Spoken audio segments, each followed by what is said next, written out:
Supreme court బ్రాహ్మణుల చేతిలో ఉంది, అగ్రవర్ణాల చేతిలో ఉంది. కాబట్టి తన ఇష్టారాజ్యంగా సుప్రీంకోర్టు తన నిర్ణయాలు తీసుకుంటుంది రాజ్యాంగానికి వ్యతిరేకంగా. సో తీర్పు ఇచ్చినంత మాత్రాన రాజ్యాంగమే సుప్రీంకోర్టు సుప్రీం కాదు. ఇండియాలో ఒక సెక్టార్ రిజర్వేషన్తో కూడి లేదని చెప్పలేము.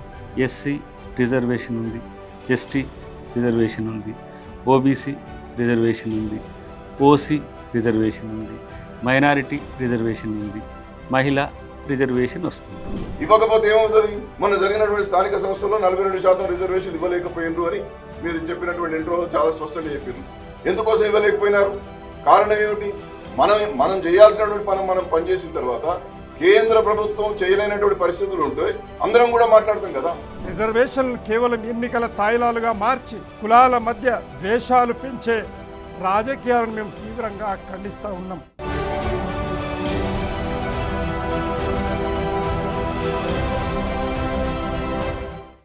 Our difficulty, as I said, is not about the ultimate future. Our difficulty is how to make the heterogeneous mess that we have today take a decision in common and march in a cooperative way on that road which is bound to lead us to unity. రాజకీయాలు పరిపాలన కోసం, ఆ పరిపాలన ప్రజాస్వామ్యంలో ఎన్నికలు, అందులో పాల్గొనే రాజకీయ పార్టీల ద్వారా జరుగుతుంది. ఆ ఎన్నికల్లో మనం ఎవరికి ఓటు వేయాలో ఆ పార్టీల మేనిఫెస్టో ద్వారా నిర్ణయించుకుంటాం. చాలా సందర్భాల్లో మనం ఏం కోరుకుంటున్నామో వాటినే మేనిఫెస్టోలో పార్టీలు చేరుస్తాయి. కానీ మనం కోరుకుంటున్న అంశాలపై మనకు స్పష్టత లేకపోవడం, స్థానిక, రాష్ట్ర, కేంద్ర ప్రభుత్వ స్థాయిలో ఎవరు ఏం చేయాలి, ఎన్నికలు అయిపోయాక మళ్లీ ఎన్నికలు వచ్చేలోగా మంచి పరిపాలన గాడి తప్పుతుంటే మనం ఏం చేయాలి, వీటిపై మనకు అవగాహన ఉండటం లేదు. ఇటువంటి బహిరంగ చర్చ సమాజంలో కొరవడం ఇందుకు ప్రధాన కారణం. సోషల్ మీడియా వచ్చాక సమాచారం వెల్లువెత్తుతూ అల్గోరిథం ఏది ప్రమోట్ చేస్తే అదే చూడటం, వినటం, లైక్లు, కామెంట్లు చేయటం మనకు రొటీన్ అయిపోయింది. దీనివల్ల అధికారాన్ని పూజించే మనలాంటి దేశంలో రాజకీయం, ప్రజాస్వామ్యం, ఎన్నికలు అంటే తాత్కాలిక వ్యక్తిగత తాయిలాలు, కులం, మతం, ప్రాంతం, భాష వంటి వాటి చుట్టూ తిరిగే భావోద్వేగాలుగా తయారయ్యాయి. పరిపాలన అంటే రాజకీయ పార్టీల నేతలు, కార్యకర్తల ద్వారా పనులు చేయించుకోవటం తప్ప మనకు వేరే మార్గాలు తెలియవు. ఇది పార్టీలకు కూడా తేలిగ్గా ఉంది. విధానాలపై కష్టపడకుండా మన డబ్బులతో దర్జా వెలగబెడుతూ మనకేదో వారి సొంత సొమ్ము దానమిస్తున్నట్లు బతికేస్తున్నారు. దీనివల్ల మనం ప్రస్తుత మార్కెట్ యుగంలో ఒక దేశంగా ఆర్థికాభివృద్ధి చెందుతున్నాం. కానీ ఆ ఫలాలు కొందరికీ అందుతున్నాయి. అందరికీ ఎదిగే అవకాశం ఇచ్చే సమ్మిళిత అభివృద్ధికి ట్యాక్సులు కడుతూ కూడా ప్రైవేటు స్కూళ్లలో మళ్లీ ఫీజులు, కార్పొరేటు ఆసుపత్రుల్లో మళ్లీ బిల్లులు చెల్లించాల్సిన, మన ఇంటి వద్ద వీధిలో జరగాల్సిన పనులకు ఎమ్మెల్యే, ముఖ్యమంత్రి దాకా వెళ్లాల్సిన అవసరం లేకుండా విధానాలను ప్రజలకు, ముఖ్యంగా యువతకు ఎటువంటి గందరగోళం లేకుండా విశ్వసనీయతతో హేతుబద్ధంగా అందించడం కోసమే మేము ఈ కార్యక్రమాన్ని కొన్ని నెలల మేధోమథనం తర్వాత ప్రారంభిస్తున్నాం. మనకు అవగాహన లేకపోవటం వల్ల మనలో చిచ్చు పెడుతూ మన సమ్మిళిత అభివృద్ధికి గంటు కొడుతున్న కొన్ని అంశాలను ఈ ప్రోగ్రాం కోసం ఎంచుకున్నాం. వాటి మీద అవగాహన గల నిపుణుల ద్వారా మీకు ఆయా అంశాల్ని వెల్లడిస్తున్నాం. ప్రజాస్వామ్యం అంటే డైలాగ్. ఆ సంభాషణ ద్వారా మీకు ఈ విషయాన్ని అందిస్తున్నాం. ఇందులో వెలుతురు తప్ప వేడి ఉండదు. మీరు నిజాన్ని నిజంగా, అబద్ధాన్ని అబద్ధంగా గుర్తించి సరైన నిర్ణయం తీసుకోగలుగుతారు. అందరికీ నమస్కారం. ది కామన్ మ్యాన్ డిబేట్కి స్వాగతం. ఇది దేశంలోని ముఖ్యమైన అంశాలపై మేధావులు, విధాన నిర్ణేతలు, రాజకీయ నేతలు, విశ్లేషకులతో హేతుబద్ధంగా చర్చించే వేదిక. మేము ఏ పార్టీకి, ఏ మీడియాకి అనుబంధం లేని పూర్తి స్వతంత్ర వేదిక. సమస్యలపై నిజాయితీగా, సమతుల్యంగా చర్చిద్దాం. సమాజ సమస్యలపై పారదర్శకంగా, సమతుల్యంగా మాట్లాడించడమే మా లక్ష్యం. మొదటి ఎపిసోడ్ కొనసాగింపుగానే రెండవ ఎపిసోడ్లో మనం భారతీయ రిజర్వేషన్ల వ్యవస్థపై సమగ్రంగా మళ్ళీ నలుగురు విశిష్ట వ్యక్తులతో విశ్లేషించబోతున్నాం. వేదికపై వారి స్థానాలను యాదృచ్ఛికంగా ఎంచుకున్నారు. చర్చకు ముందు కొన్ని ముఖ్యమైనటువంటి సూచనలు.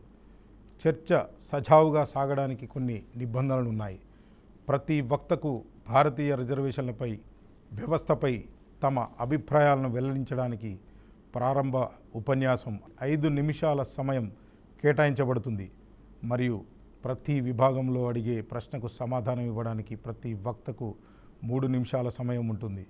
అలాగే చర్చ గతిని బట్టి ప్రతివాదనకు రిబటల్ 75 సెకండ్ల సమయము, 75 సెకండ్ల సమయము కేటాయించబడుతుంది.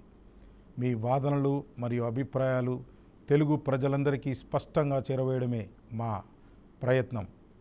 ఒకవేళ మీరు నిబంధనలను అతిక్రమిస్తే మీ మైక్రోఫోన్ను నిలిపివేసే హక్కు మాకు ఉంటుంది. అయితే అటువంటి పరిస్థితి రాదని ఆశిస్తున్నాము. ఈ 2 గంటల సుదీర్ఘ చర్చలో నాతో పాటు సీనియర్ జర్నలిస్ట్ పద్మ కూడా పాల్గొంటున్నారు. ఇప్పుడు నా సహా హోస్ట్ మాట్లాడతారు. అందరికీ నమస్కారం. భారతదేశంలో రిజర్వేషన్ల అంశంపై మన ది కామన్ మ్యాన్ డిబేట్ 2వ ఎపిసోడ్కి స్వాగతం. భారతదేశంలో అత్యంత వివాదాస్పదమైన రిజర్వేషన్లపై చర్చ మొదటి ఎపిసోడ్లో doctor K Lakshman, justice Eshwaraiah, doctor RS Praveen Kumar, doctor Jayaprakash Narayan పలు కీలక అంశాల మీద ఎస్సీ, ఎస్టీ, బీసీ, ఓసీ తదితరుల్లోని సామాన్యుల తరపునైతే వాదనలు వినిపించారు. వారందరూ ఆమోదించిన తీర్మానం పూలే, అంబేద్కర్ వంటి మహనీయుల రిజర్వేషన్ల ద్వారా ఆశించిన ఫలితాలు అందరికీ నాణ్యమైన విద్య, ఆరోగ్యం ద్వారానే సాధ్యం అని. ఇవి ప్రభుత్వ బాధ్యతలను కూడా వారు ఏకాభిప్రాయం వ్యక్తం చేశారు.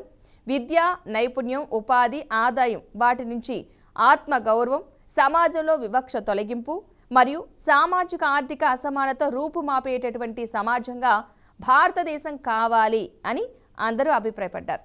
కానీ కొన్ని ముఖ్యమైన అంశాల్లో ఏకాభిప్రాయం కుదరలేదు. డాక్టర్ జయప్రకాష్ నారాయణ్ మాత్రమే కులగణనను వ్యతిరేకించారు. అది కేవలం కులం స్పృహని పెంచి ప్రజల్లో విభజనలు పెంచి రాజకీయంగా పబ్బం కట్టుకోవడం కోసం చేసే ప్రక్రియ అని, గతి లేక అన్ని పార్టీలు వాళ్ళు అంగీకరిస్తున్నారని అన్నారు. దాని ప్రభావం కూడా భవిష్యత్తులో మనందరం చూస్తామంటూ కూడా హెచ్చరించారు. మరియు రిజర్వేషన్లు ఉండాలా వద్దా అన్న దానిపై డాక్టర్ జయప్రకాష్ నారాయణ్ మాత్రమే తాత్కాలికంగా ఉండాలి, విద్యా ప్రమాణాలు పెంచి కాలక్రమేణా పోయేటట్టు చేయాలి అని అన్నారు. మిగతా వారంతా ఉండాలి అని అభిప్రాయపడ్డారు. మరియు రిజర్వేషన్ 50% కంటే మించకూడదు అని డాక్టర్ జయప్రకాష్ నారాయణ్ మాత్రమే వాదించారు. మిగతా వారంతా రిజర్వేషన్ 50% కంటే ఎక్కువ ఉండొచ్చు అని అభిప్రాయపడ్డారు. డాక్టర్ ఆర్ఎస్ ప్రవీణ్ కుమార్ ప్రధానంగా దేశంలో ఉండే సంపద మీద అన్ని హక్కులు అన్ని వర్గాలకు ఇవ్వాలని, ప్రైవేటు సెక్టార్లో రిజర్వేషన్స్ కల్పించాలి అని వాదన వినిపించారు. క్రిమిలేయర్ స్వచ్ఛందంగా వదులుకోవాలి అని సూచించారు. ఇక ఈడబ్ల్యూఎస్ కోటాను డాక్టర్ కె లక్ష్మణ్ మినహా మిగతా సభ్యులు justice Eshwaraiah, doctor RS Praveen Kumar, doctor Jayaprakash Narayan వ్యతిరేకించారు. అందుకు ప్రత్యామ్నాయ మార్గాలు ఉన్నాయని సూచించారు. ఈడబ్ల్యూఎస్ కోటాలో ఉన్న నిరుపేదలు కూడా నష్టపోతున్నారు అని అభిప్రాయపడ్డారు. ఇక ఈ 2వ ఎపిసోడ్లో ఈ అసమ్మతి అంశాలపై మరింత లోతైన చర్చ జరిపి సాధ్యమైనంత ఏకాభిప్రాయానికి చేరుకుందాం. మేము అభ్యర్థులకు నిర్దిష్ట ప్రశ్నలు అడుగుతాం. చర్చ ముగింపులో ఏకాభిప్రాయమైన అంశాల ఆధారంగా ఒక తీర్మానం అయితే ప్రవేశపెడతాం. పూర్తి ఏకాభిప్రాయం కుదరకపోతే ఏ అంశాల్లో ఏకీభవించారో, ఏవి వ్యతిరేకతలు ఉన్నాయో స్పష్టంగా వెల్లడిస్తాం. ఏ తీర్మానమైనా మీ అందరి ఆమోదం తర్వాత అంగీకరిస్తాం. చివరిగా ఈ చర్చ నుంచి వచ్చే పరిష్కార సూచనలను ఒక డాక్యుమెంట్ రూపంలో కేంద్ర, రాష్ట్ర ప్రభుత్వాలకు అందజేస్తాం. సామాన్యులకు నిజమైన న్యాయం, సమాన అవకాశాలు కల్పించే దిశగా ఇక మన చర్చనైతే ప్రారంభిద్దాం. భారతదేశ చరిత్రలో అత్యంత సున్నితమైన, అత్యంత ముఖ్యమైన, అత్యంత వివాదాస్పదమైన అంశాల్లో ఒకటి రిజర్వేషన్ వ్యవస్థ. ఇది కేవలం ఉద్యోగాలు, విద్యా సీట్లు మాత్రమే కాదు. ఇది సామాజిక న్యాయం, సమానత్వం, ఆత్మ గౌరవం, చారిత్రక అన్యాయాలకు పరిహారం మరియు భవిష్యత్తు భారతదేశ ఆకృతి గురించిన ప్రశ్న. ప్రతి వక్తకు భారతీయ రిజర్వేషన్ల వ్యవస్థపై తమ అభిప్రాయాలను, విశ్లేషణలను, సూచనలను స్పష్టంగా, బలంగా వెల్లడించడానికి ప్రారంభ ఉపన్యాసం అవకాశం అయితే ఇస్తున్నాం. ప్రతి ఒక్కరికి గరిష్టంగా 5 నిమిషాల సమయం ఉంటుంది. ఇప్పుడు మనతో పాటు కామన్ మ్యాన్ డిబేట్ లో పాల్గొంటున్నారు doctor Vakulabharanam Krishnamohan Rao, ex Telangana state backward classes commission chairman, doctor Addanki Dayakar, member of the legislative council MLC Telangana state, professor Gali Vinod Kumar, Telangana state president of the republican party of India, Vijaya Arya Kshatriya, BRS party నేత,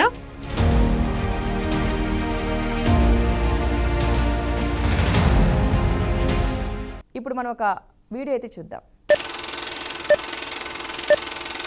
మనుషులంతా సమానమే, అయినా కొందరి పట్ల వివక్ష చూపుతూ సమాజం అన్యాయం చేస్తోందని గుర్తించిన దగ్గర నుంచి ఈ రిజర్వేషన్ న్యాయం గురించిన ఆలోచన మొదలైంది. ప్రపంచవ్యాప్తంగా నలుపు తెలుపు మూలవాసులు ఇలా కొన్ని రకాల అన్యాయాలకు సంబంధించి సరిచేసే కొన్ని పద్ధతుల్ని అమలు చేస్తున్నారు. కానీ శతాబ్దాల తరబడి కొనసాగుతున్న అమానుషమైన కుల వివక్ష మరే దేశంలోనూ లేదు. కాబట్టి మనం రాజ్యాంగబద్ధతతో విస్తృత స్థాయిలో అవకాశాల్లో సగభాగం వరకు రిజర్వేషన్లు అమలు చేస్తున్నాం. కుల వివక్షకు గురవుతున్న వారికి ప్రభుత్వ మద్దతు ఉండాలి అని ఒక మేధో పునాది నిర్మించిన సంస్కర్త జ్యోతిబా పూలే 1873 ప్రాంతంలో అంతకుముందు కొన్ని వర్గాలకు సైన్యంలో ఇతర కొన్ని సామాజిక రంగాల్లో మినహాయింపులు ఉండేవి. కానీ కులం ప్రస్తావన తెచ్చింది పూలే. ఆ తర్వాత 1902 ప్రాంతంలో సాహు మహారాజ్ విద్యలో స్కాలర్షిప్లు, ఫీజుల చెల్లింపు వంటి రూపాల్లో ఉద్యోగ అవకాశాల్లో వివక్షకు గురైన కులాలకు రిజర్వేషన్ల సహాయం అందించారు. 1909లో మింటో మోర్లీ సంస్కరణలు బ్రిటిష్ వారు ప్రవేశపెట్టారు.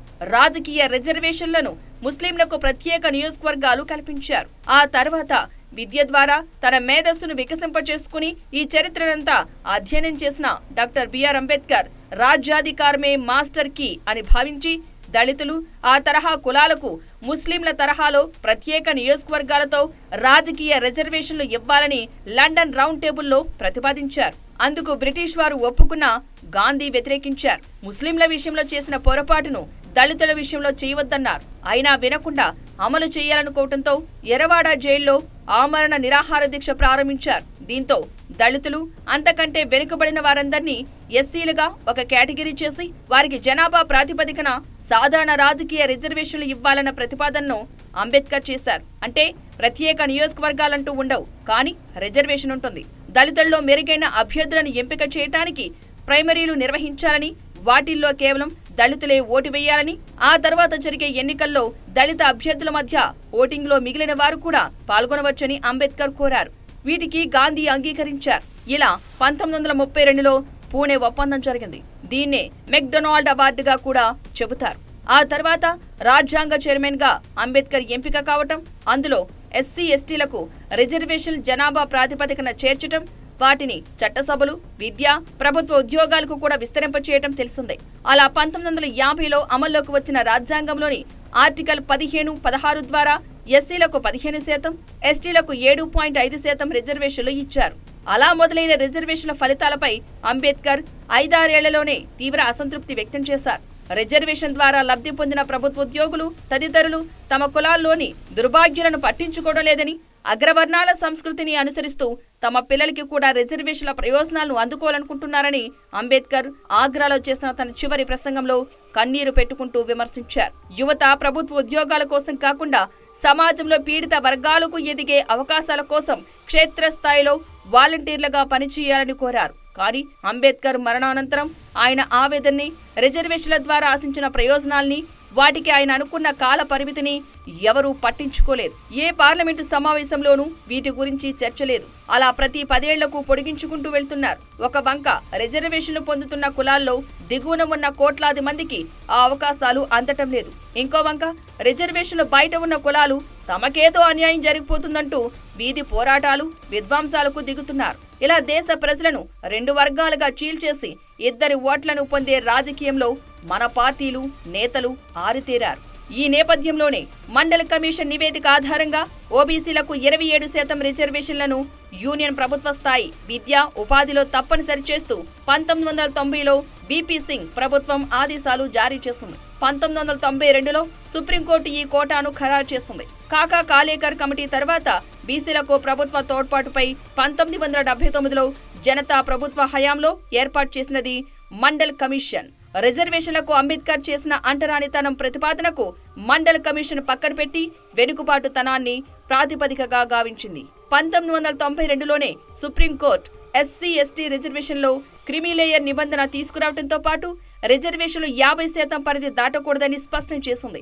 ఇందిరా సాహ్ని కేసులో ఇచ్చిన ఈ కీలక తీర్పు రాజ్యాంగ మౌలిక సూత్రానికి సంబంధించినది. అంటే మినహాయింపుగా అమలు చేయాల్సిన రిజర్వేషన్లు 50% దాటితే అది ప్రజాస్వామ్య రాజ్యాంగ మౌలిక సూత్రమైన సమానత్వం భావనను ఉల్లంఘించినట్లవుతుంది.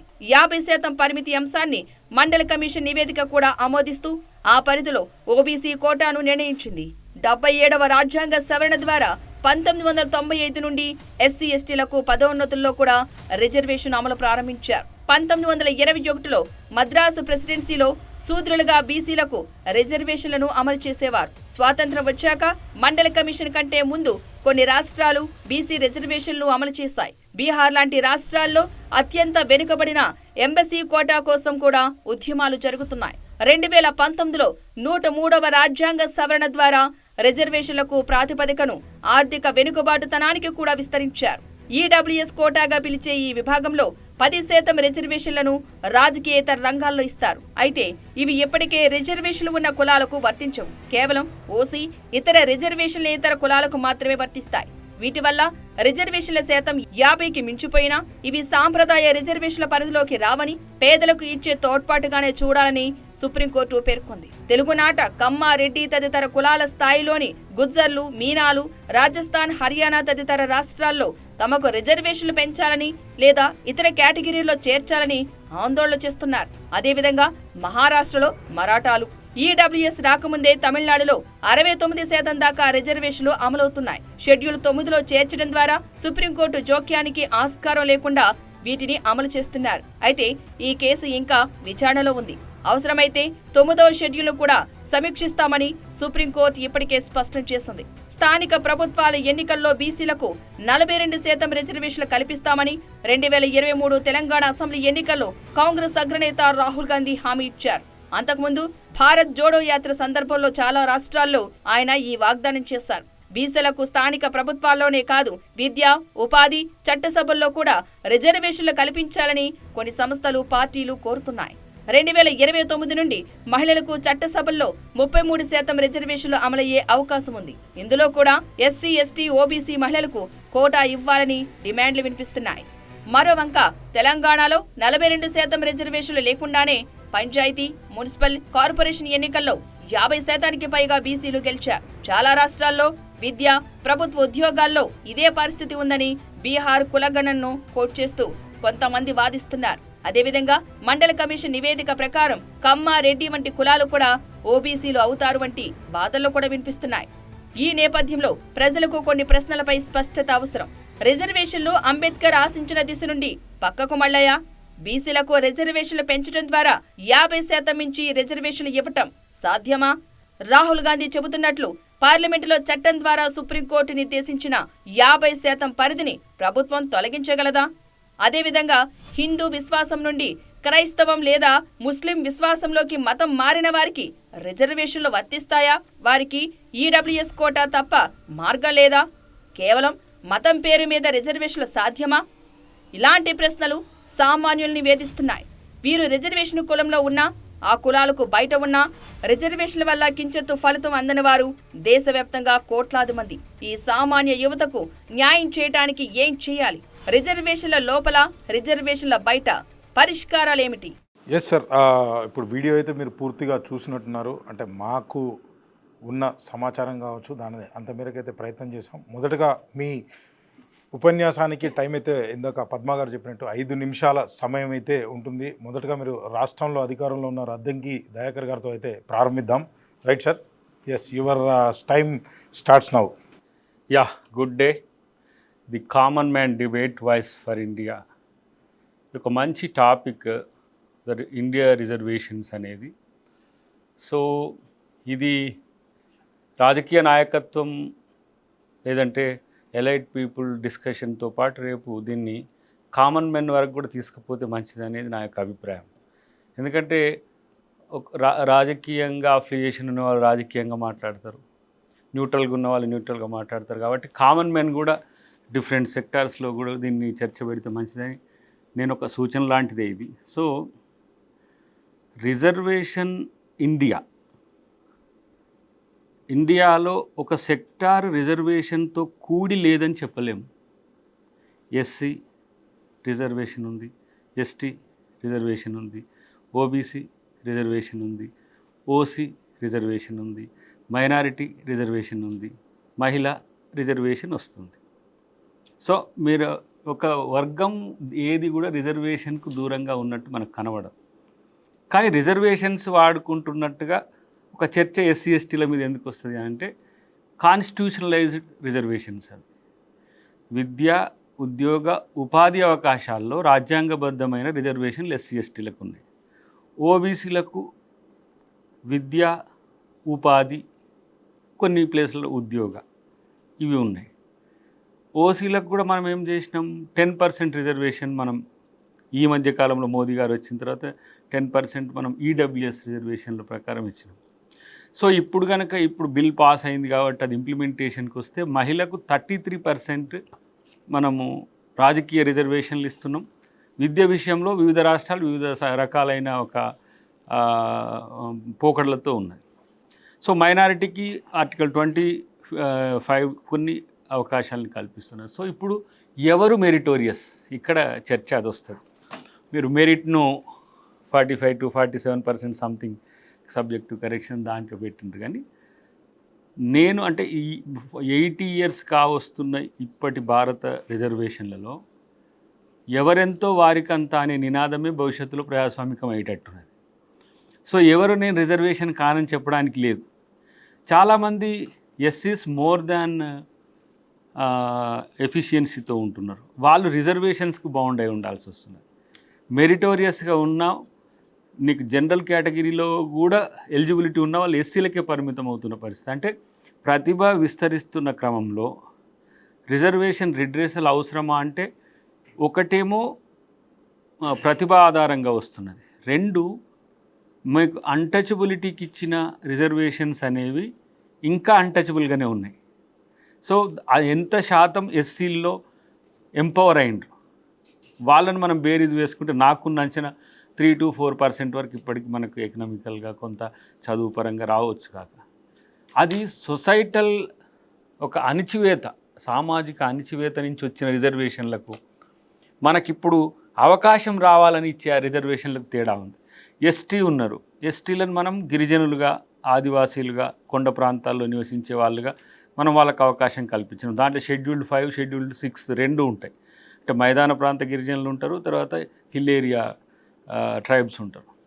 సో వీటిని మనం ఈ రిజర్వేషన్లతో మనము జత కట్టి చెప్పలేము. ఓబీసీ దాదాపు మనకు ప్రతి స్టేట్లో మినిమం 50% ఉంటారు పాపులేషన్. సో ఇప్పుడు డిమాండ్ ఏంటి, ఓబీసీలో రాజకీయ రిజర్వేషన్ లేవు, విద్యా ఉద్యోగ ఉపాధి అవకాశాల్లో అన్ని రాష్ట్రాల్లో సమంగా లేదు, కొన్ని ప్రాంతాల్లో ఓబీసీలు ఎదిగి ఉన్నా కూడా అవకాశాలు రాని పరిస్థితి మనకు కనపడుతుంది. సో ఇక్కడ మనం ఈక్విలిబ్రియంగా ఒక యూనిక్ పాలసీ తీసుకోవడానికి ఫెడరల్ గవర్నెన్స్లో మనకి ఇబ్బందులు వస్తున్నాయి. ఫర్ ఎగ్జాంపుల్ తెలంగాణను మనం తీసుకుందాం. తెలంగాణ మేము కొంత శాతాన్ని బీసీలకు మేము రిజర్వేషన్లు ఇవ్వాలనుకున్నాం, కేంద్రానికి ఇష్టం లేదు, కేంద్రం ఇవ్వాలనుకోవట్లేదు. దానికి కారణం 50% క్యాప్ ఉంది అని. 50% క్యాప్ మనకి ఈడబ్ల్యూఎస్ అప్పుడప్పుడు దాకింది. ఎవరైనా కూడా ఈ 100లోనేగా ఏ 10 ఇచ్చినా 100% 110%తోనైతే పోల్చలేము కదా.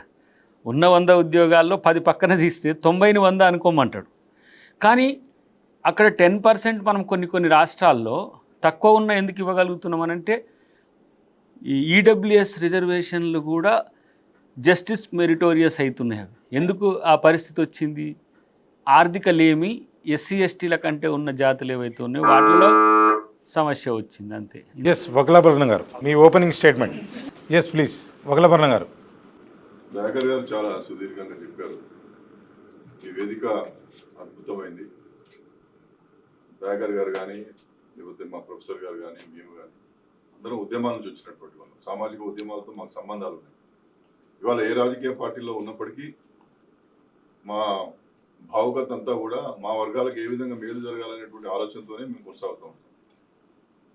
సుదీర్ఘంగా రాజ్యాంగం, బాబాసాహెబ్ ఏం చేసినారు, స్వాతంత్రం వచ్చినప్పటి నుండి ఏ విధమైనటువంటి ప్రణాళికలు రూపకల్పన జరిగాయి, ఆనాటి తొలి ప్రభుత్వం నుండి చూస్తే ఇవాటి ప్రభుత్వాల వరకు జరుగుతున్న పరిణామాలు, ఈ 80 ఏళ్లలో అంటే సుమారు 76, 77 ఏళ్లలో వాటికి మనం ఒకసారి గమనిస్తే మన రాజ్యాంగ పీఠికలో చెప్పుకున్నటువంటి సోషల్ జస్టిస్ కావచ్చు, ఎకనామిక్ జస్టిస్ కావచ్చు, లేకపోతే పొలిటికల్ జస్టిస్ కావచ్చు జరిగినాయా అనేటువంటిది మనం తప్పనిసరిగా రివ్యూ చేసుకోవాలి. ఎందుకంటే పీఠికలో ఉన్నటువంటి అంశాలనే మనం సాధించినప్పుడు సాధించకపోవడానికి గల కారణాలు ఏమిటి, సాధించాలంటే ఏం చేయాలనేటువంటి తపన కూడా ప్రభుత్వాల్లో ఆనాటి నుండి కొనసాగకపోవడం వల్ల ఇవాటి కూడా దేశంలో వేలాది సామాజిక వర్గాలు సంచార కులాలుగా, విముక్త జాతులుగా, గుర్తింపు లేనటువంటి వాళ్ళుగా, అభివృద్ధికి దూరంగా వెలివేయబడ్డటువంటి వర్గాలుగా జీవిస్తాం. దీనికి కారణాలను తప్పనిసరిగా ఇవాళ ఈ సామాన్యుని డిబేట్లో మనం చర్చించాలి. ఎందుకంటే సామాన్యుని వదిలేసారు. అభివృద్ధి అభివృద్ధి అని చెప్పేసి పారిశ్రామికీకరణ ద్వారా వస్తున్నటువంటి జీడిపిని చూయిస్తూ దేశం వెలిగిపోతున్నదని చెప్పుకునే సందర్భాలు ఉన్నాయి తప్ప సామాన్యుడి యొక్క జీవన ప్రమాణాలు పెరగకుండా, వాడు ఎట్లా బ్రతుకుతున్నాడో తెలియకుండా, తలసరి ఆదాయం పెంచకుండా కొన్ని వర్గాలకు మాత్రమే రిజర్వేషన్లు పరిమితం చేస్తూ ఎదిగినటువంటి వాళ్ళే రిజర్వేషన్లు పొందుతూ ఎదుగుతున్నటువంటి క్రమంలో నేను చెప్పినట్టుగా సంచార జాతులు, సంచార కులాలు అభివృద్ధికి వెలుపలే ఉన్నారు. కాబట్టి వాళ్ళ రాజ్యాంగంలో ఉన్నటువంటి అంశాలన్నీ బాబాసాహెబ్ కన్నటువంటి కళలు, మహాత్మా జ్యోతిబా పూలే చేసినటువంటి పోరాట స్ఫూర్తి, పెరియార్ రామస్వామి నాయకర్ గారు చేసినటువంటి పోరాట స్ఫూర్తి ఏ మేరకు సఫలీకృతమైందనేది ఈ యొక్క వేదికలో తప్పనిసరిగా చర్చ జరగాలనేటువంటిది నేను ఈ వేదిక ద్వారా మనవి చేస్తాను. తెలంగాణ రాష్ట్రానికి సంబంధించి మీరు 42% రిజర్వేషన్లు అనే మాట చెప్పారు. మరి మండల్ కమిషన్ వేసినప్పుడు మండల్ కమిషన్ను ఒక రాజ్యాంగబద్ధమైనటువంటి కమిషన్గా వేశారు.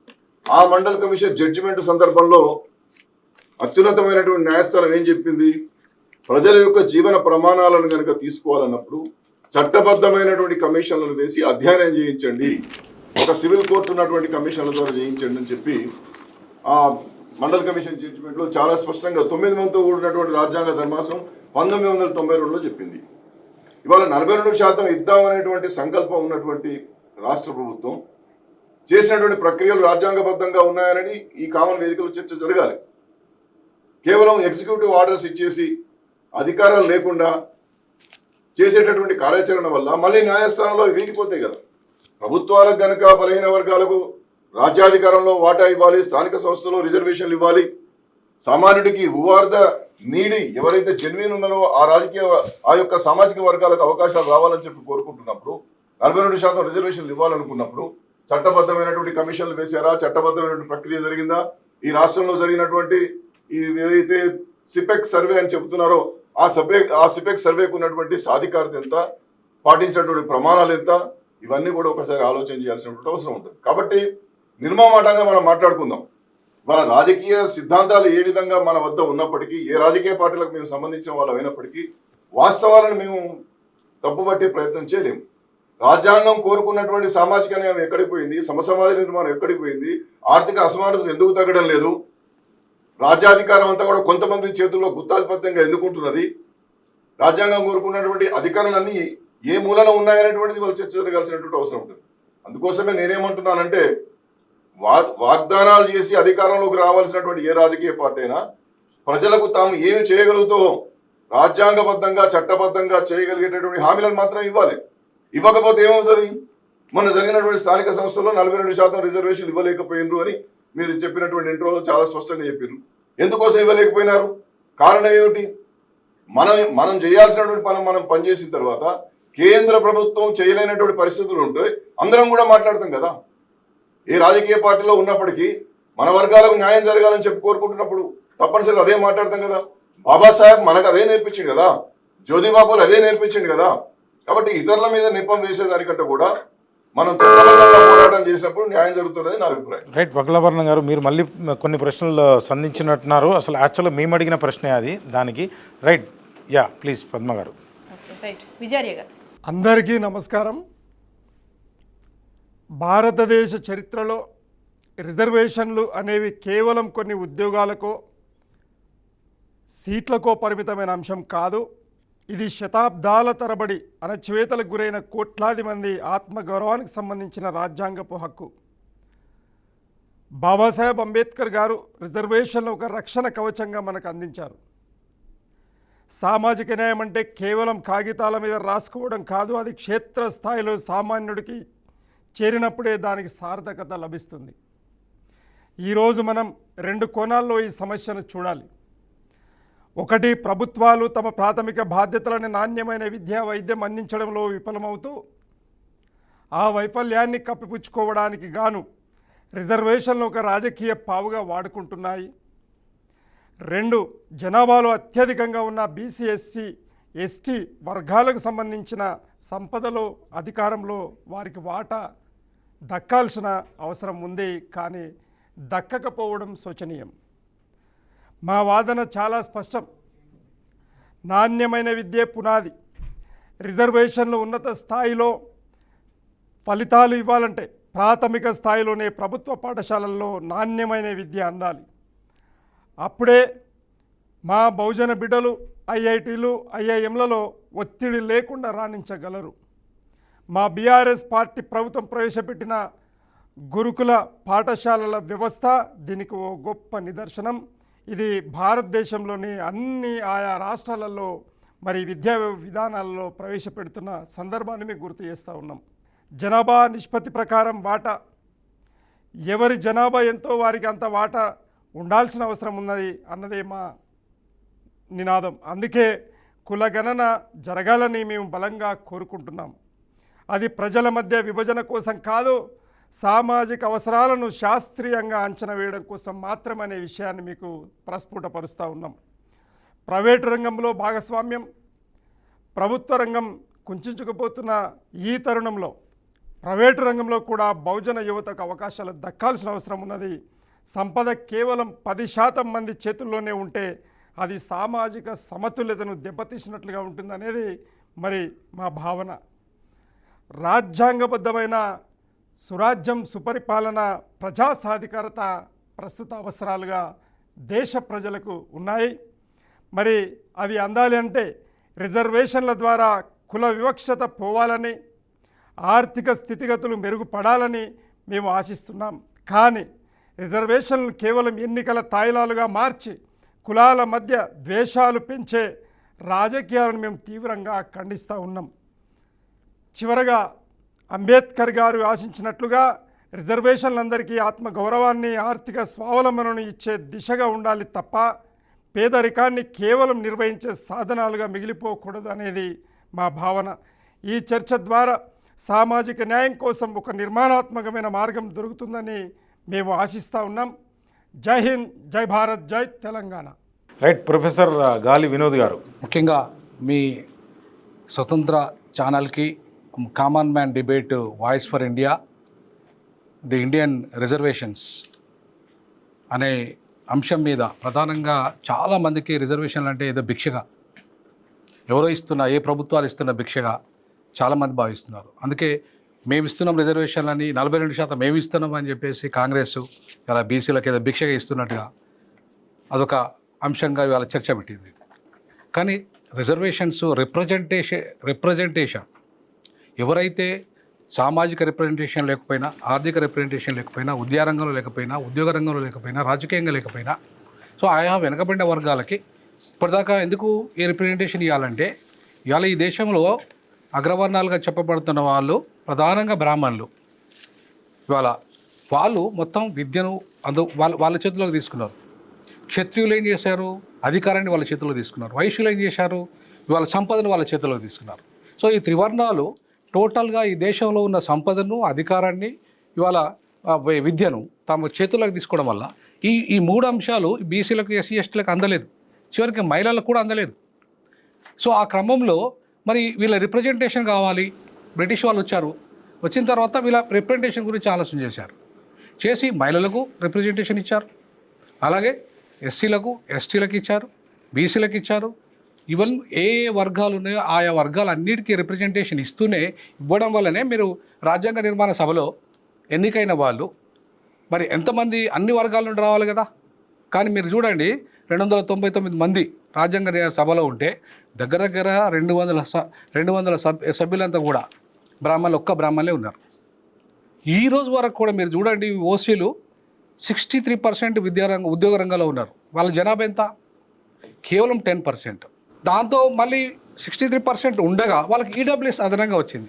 అదనంగా ఈడబ్ల్యూఎస్ కూడా రిజర్వేషన్లు ఇచ్చారు వాళ్ళకు. అంటే ఇవాళ చూడండి, మీ రిప్రజెంటేషన్ ఇవాళ మనకు చేయాల్సింది ఏంది? రిప్రజెంటేషన్లో ఎక్కువగా ఉన్న వాళ్ళని తగ్గించాలి, కానీ ఎక్కువగా ఉన్న వాళ్ళని కూడా మళ్ళీ పెంచారు. ఇంకా వాళ్ళకి 63% ఉన్నదని చెప్పి పార్లమెంట్లో చెప్పిండ్రు కిరణ్ రిజిజు గారు ఏమన్నారంటే, ఇప్పుడు అగ్రవర్ణాలకు 63% ఉన్నారు, హైయర్ జ్యుడిషియల్లో ఇంత పర్సెంట్ ఉండడం అన్యాయము, ఖచ్చితంగా న్యాయశాఖ మంత్రిగా వాళ్ళ పర్సంటేజ్ తగ్గించాల్సిందే, ఎస్సీ ఎస్టీ బీసీలకు రావాల్సిందే అని ఆయన ఒక పార్లమెంటులో స్వయంగా చెప్పాడు ఆయన. మరి ఇది అన్యాయం కదా. అసలు డెమోక్రసీ, భారతదేశ ప్రజాస్వామ్యం అంటేనే రిప్రజెంటేటివ్ డెమోక్రసీ. 540 స్థానాలంటే అర్థమైంది. ఆయా కాన్స్టిట్యున్సీలలో ఆ ఎంపీలను ఎమ్మెల్యేలను ఎన్నుకొని మనం పంపిస్తాం, మనం రిప్రజెంటేటివ్గా పంపిస్తాం ఒక పొలిటికల్ పార్టీ నుండి. ఆ రిప్రజెంటేటివ్స్ ఏం చేయాలి? మన సమస్యలు, ఆయా కాన్స్టిట్యున్సీలో ఉన్న ప్రజల యొక్క సమస్యల్ని పరిష్కరించాలి. ఇది రిప్రజెంటేషన్ యొక్క ముఖ్య ఉద్దేశం. అట్లనే కులాల వారీగా కూడా రిప్రజెంటేషన్స్ బ్రిటిష్ కాలంలోనే వచ్చాయి. బ్రిటిష్ కాలంలో ఉన్న మహిళా రిజర్వేషన్లు ఎందుకు రద్దాయి? బ్రిటిష్ కాలంలో ఉన్న బీసీ రిజర్వేషన్లు ఎందుకు రద్దాయి? బ్రిటిష్ కాలంలో ఉన్న ఈవెన్ ఆంగ్లో ఇండియన్స్ రిజర్వేషన్ ఇప్పుడు రద్దు చేశారు. సో అట్లా మొత్తంగా రిప్రజెంటేటివ్ డెమోక్రసీని డెవలప్ చేద్దామన్న బ్రిటిష్ వాళ్ళు ఇవాళ మళ్ళీ మన 1947కి వచ్చేసరికి, అంటే మన సొంతం వచ్చేసరికి ఎస్సీ ఎస్టీలకు మినహా ఇంకెవరికి రిజర్వేషన్లు రద్దు అయిపోయింది. ఎందుకు రద్దు అయినాయి? కారణం ఏంటి? దానికి కారణం ఎవరు? ఎస్సీ ఎస్టీలకు కూడా ఎందుకు ఇచ్చారు? దాని కారణం బాబాసాహెబ్ అంబేద్కర్ తన పోరాట ఫలితంగా వచ్చినాయి. ఆయన ఏమన్నాడు? సపరేట్ ఎలక్ట్రోడ్స్ కావాలన్నాడు. సపరేట్ ఎలక్ట్రోడ్స్ అంటే అర్థమైంది చాలామందికి తెలియదు. సపరేట్ ఎలక్ట్రోడ్స్ అంటే ఇవాళ ప్రత్యేక నియోజకవర్గాలను మా నాయకుడిని మేము ఎన్నుకోవాలి దళితులుగా. అట్లాగే ముస్లింలు వాళ్ళ నాయకుని వాళ్ళు ఎన్నుకోవాలా, క్రిస్టియన్స్ వాళ్ళ నాయకుని వాళ్ళు ఎన్నుకోవాలా, బీసీలు వాళ్ళ నాయకుని వాళ్ళు ఎన్నుకోవాలా.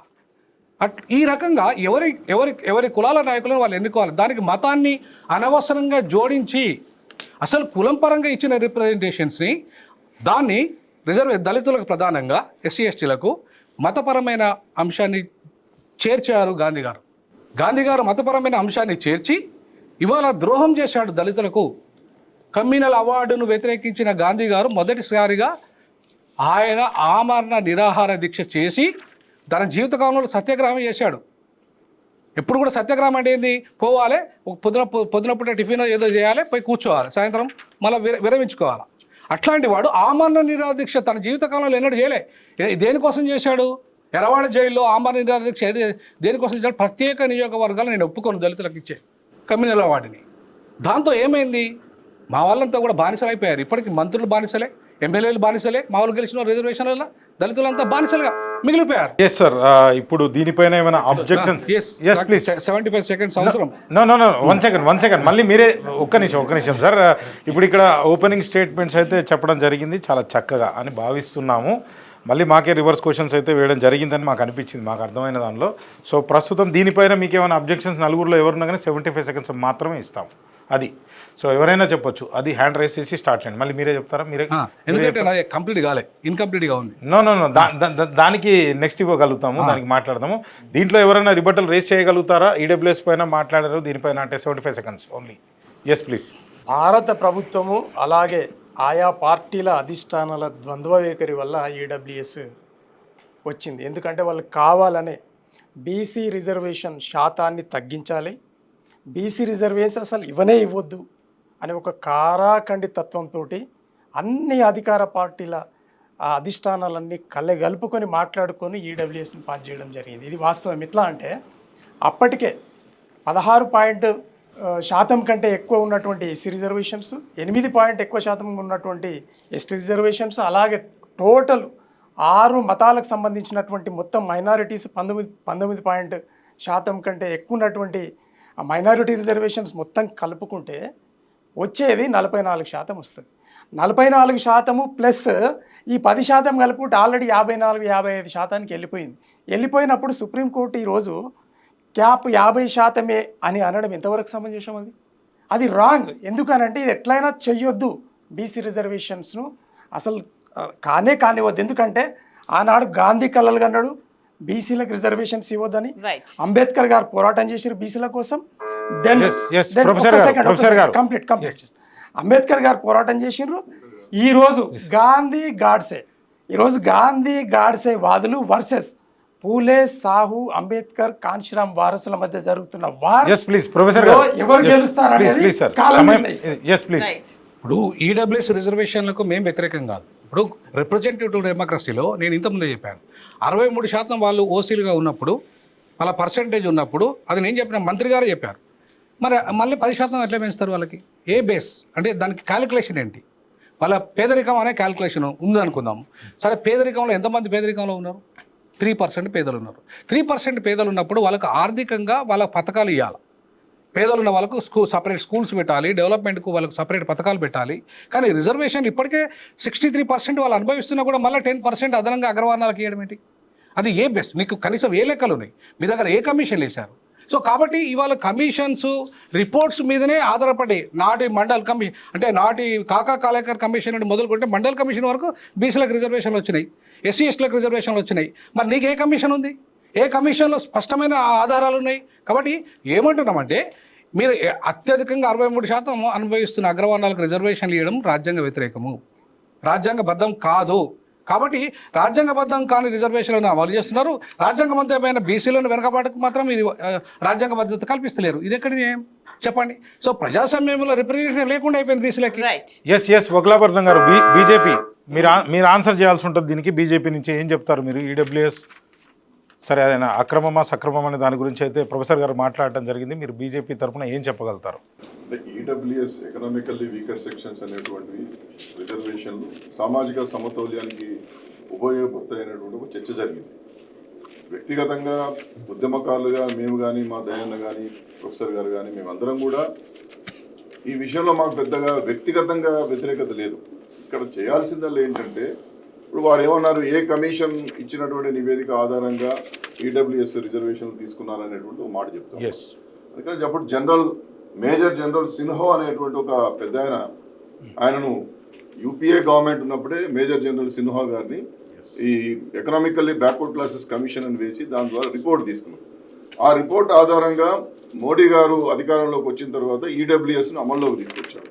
దాన్ని సుప్రీంకోర్టు కూడా ఆమోదించడం జరిగింది. కాబట్టి ఇవాళ అల్టిమేట్గా మనం ఎవరైనా అత్యున్నత న్యాయస్థానమైనటువంటి సుప్రీంకోర్టు కనుక ఒప్పుకుంటే ఏదైనా సాధ్యమే. ఆ సుప్రీంకోర్టులో ఆ హైకోర్టులో ఒప్పుకునే విధంగా రాష్ట్ర ప్రభుత్వాలు కానీ కేంద్ర ప్రభుత్వాలు కానీ పనిచేయాలనేటువంటిది నా అభిప్రాయం. ఎందుకంటే క్వాంటిఫైయబుల్ డాటా జస్టిఫియబుల్ డాటా లేకుండా చట్టబద్ధమైనటువంటి కమిషన్లను వేయకుండా ఏది చేసినా కొట్టుకుపోతుంది. కాబట్టి ఆలోచించుకోవాలి మనం. 50% క్యాప్ గురించి తర్వాత మాట్లాడే ప్రయత్నం చేద్దాం. అద్దం గారు నెక్స్ట్ సెగ్మెంట్కి వెళ్తారా? మీరు మాట్లాడదలుచుకున్నారు. 75 seconds ఓన్లీ. అంటే ప్లీజ్. వాస్తవానికి వక్లాభరణం గారు చెప్పింది వాస్తవం. ఎందుకంటే యూపీఏ గవర్నమెంట్ రాజశేఖర రెడ్డి గారు ఇక్కడ ఉన్నప్పుడు మనోడు వల్లభరెడ్డి రవీంద్ర రెడ్డి అని ఈబీసీ అది మేము బిల్ పాస్ చేయలేకపోయినాం. కానీ దీన్ని విస్తృత చర్చలో ఎన్డీఏ గవర్నమెంట్ పెట్టినప్పటికి కూడా ఆ విషయాల్లో రాజకీయ పక్షాలన్నీ ఏకమవడం వల్లనే ఈడబ్ల్యూఎస్ అనేది సాధ్యమైంది. దాంట్లో సరే చాలామంది మిత్రులు వ్యతిరేకించిన, వ్యక్తిగతంగా నేను నా ఆర్గనైజేషన్ తరపు నుంచి కూడా నేను మద్దతు చెప్పిన. ఎందుకంటే దాన్ని నేను నోట్ చేయాల్సిన అవసరం ఉంది. డిసెంట్ ఉన్నప్పటికి కూడా ఆ రోజు నేను బ్రాహ్మణ సంఘాలు కానీ క్షత్రియ సంఘాలు కానీ ఆర్యవైశ్య సంఘాలు పెట్టే మీటింగ్లకు నేను వెళ్ళి మద్దతు చెప్పడం కూడా జరిగింది. దానికి కారణం ఒకే ఒకటి, హ్యూమనిటేరియన్ గ్రౌండ్స్. సో ఇక్కడ సమస్య ఏమవుతుందనంటే కింది వర్గాల్లో రిజర్వేషన్ల పూర్తి స్థాయి అమలు లేకుండానే ఆధిపత్య కులాలకు రిజర్వేషన్లు ఎందుకని వచ్చే విమర్శకు డెఫినెట్గా ప్రభుత్వం ఈ రిజర్వేషన్లు సక్రమంగా అమలు చేస్తే అది కౌంటర్ కాకుండా ఉంటుంది. ఆ ప్రయత్నం ప్రభుత్వాల్లో ఉన్న రాష్ట్ర ప్రభుత్వాలైనా కేంద్ర ప్రభుత్వాలైనా చేయాల్సిన అవసరం ఉంది. సో డెఫినెట్గా రేపు మంచి జరుగుతుందనే ఆలోచన నాకుంది. ఆనాడు కాదు ఈనాడు ఏం చేద్దాం మాట్లాడదాం. Right sir please. ఇప్పుడు నేను సిన్హా కమిటీని చదివానండి. ఎస్ఆర్ సిన్హా కమిటీ రిపోర్ట్ అంతా చదివినాం. నేనేమంటున్నానంటే సిన్హా కమిటీలో అసలు అగ్రవర్ణాలు ఎంత డెవలప్ అయ్యారనే అంశాలు లేవు. వాళ్ళు ఎంత డెవలప్ అయ్యారు, వాళ్ళ యొక్క సామాజిక ఆర్థిక నేపథ్యం, పేదలు లేనంటలేను, అగ్రవర్ణాల్లో పేదలు లేరంటలేను. అగ్రవర్ణాల్లో పేదలు ఉన్నారు, వాళ్ళకు న్యాయం చేయాలి ఖచ్చితంగా. పేదలకు ఇవాళ అగ్రవర్ణాల్లో సంపన్నులు ఎంతమంది, వాళ్ళ జనాభా 10%, దాంట్లో సంపన్నులు ఎంతమంది, పేదలు ఎంతమంది? 3% పేదలు ఉన్నారు. మరి నువ్వు ఇచ్చింది ఎంత? నీ రికమెండేషన్స్ 10% ఇచ్చావు, ఎట్లా ఇస్తావు? పాపులేషన్ 10% ఉంటే నువ్వు 100% ఎట్లా రిజర్వేషన్ ఇస్తావు అగ్రవర్ణాలకి? నువ్వు ఇస్తే 3% ఇవ్వాలా, ఎందుకంటే అందులో పేదరికం 3% ఉంది. సో 100% రిప్రజెంటేషన్ ఇవ్వడానికి లేనే లేదు. ఈవెన్ ఎస్సీ ఎస్టీల పాపులేషన్ ప్రకారమే ఇంతవరకు పెరగలేదు. ఇంతవరకు పెరిగిన జనాభా ఆధారంగా ఇంతవరకు 1931 ఏదైతే ఉందో ఇప్పుడు అదే ఉంది. మరి ఇప్పుడు జనాభా పెరిగిందా లేదా? మరి మీ అగ్రవర్ణాల జనాభా సరే ఒకవేళ 15% ఉందనుకున్నా సరే, 15% ఉంటే 10% ఇవ్వడానికి ఆధారం సరి అయిన లెక్కలు లేవు. అందుకే నేను దాన్ని వ్యతిరేకించాను. ఇవాళ 3% కంటే ఎక్కువ ఇవ్వడం అన్యాయము, రాజ్యాంగ వ్యతిరేకము, చట్ట వ్యతిరేకము, రిజర్వేషన్ స్ఫూర్తి వ్యతిరేకం. రైట్, ఇప్పుడు మనం ఫస్ట్ సెగ్మెంట్లోకి అయితే వెళ్తున్నాం. ఫస్ట్ సెగ్మెంట్కి సంబంధించిన క్వశ్చన్ అయితే అడుగుతున్నా. సామాజిక న్యాయం కోసం రిజర్వేషన్లనే మార్గంగా చూపుతూ నిజమైన పరిష్కారాలైన విద్య, ఆరోగ్యం పట్ల ప్రభుత్వాలు నిర్లక్ష్యం చేస్తున్నారు. పేరుకి ప్రభుత్వ పాఠశాలలో చదువు ఉచితమే. అందులో చేరే వారిలో ఎక్కువ మంది ఎస్సీ, ఎస్టీ, బీసీలు, ఓసీల్లోని పేదలే. కానీ చదువు రాక వారిలో 80% మంది ప్రతిభ వికసించడం లేదు.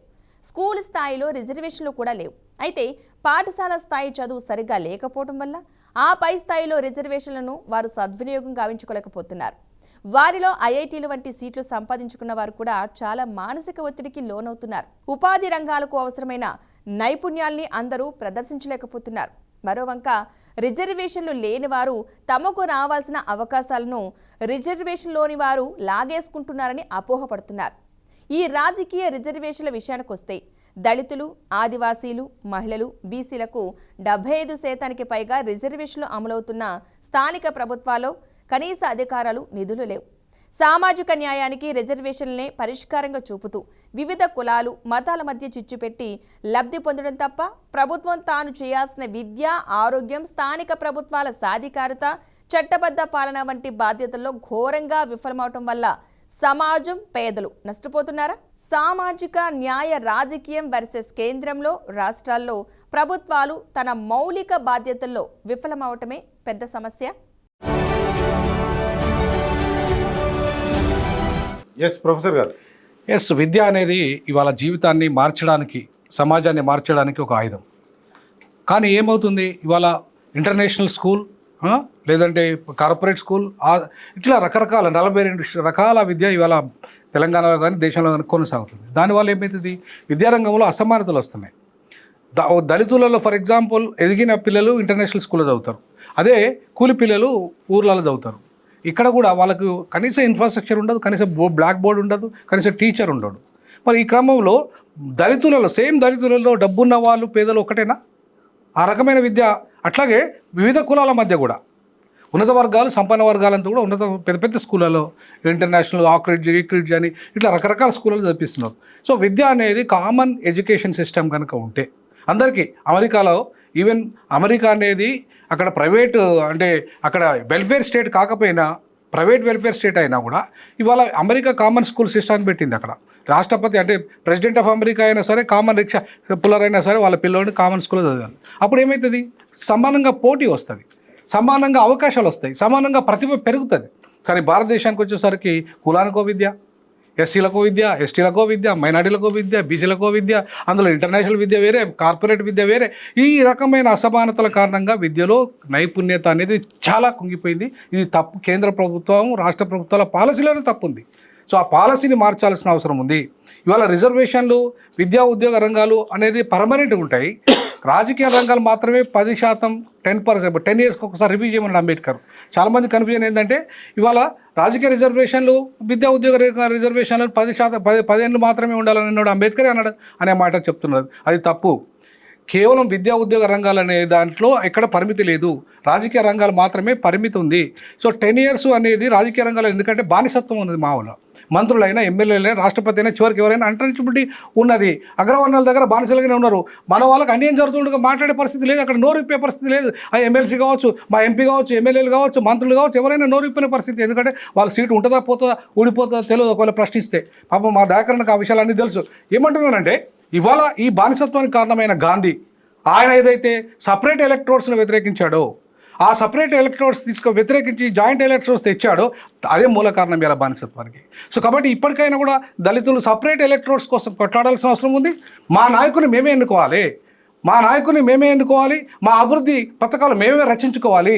అది పాలసీలోనైనా, అది విద్యలోనైనా, అది వైద్యంలోనైనా ప్రతి పాలసీని మేము, ఎందుకంటే అనుభవిస్తున్నది మేము కాబట్టి, మా బాధలు మాకు తెలుసు కాబట్టి.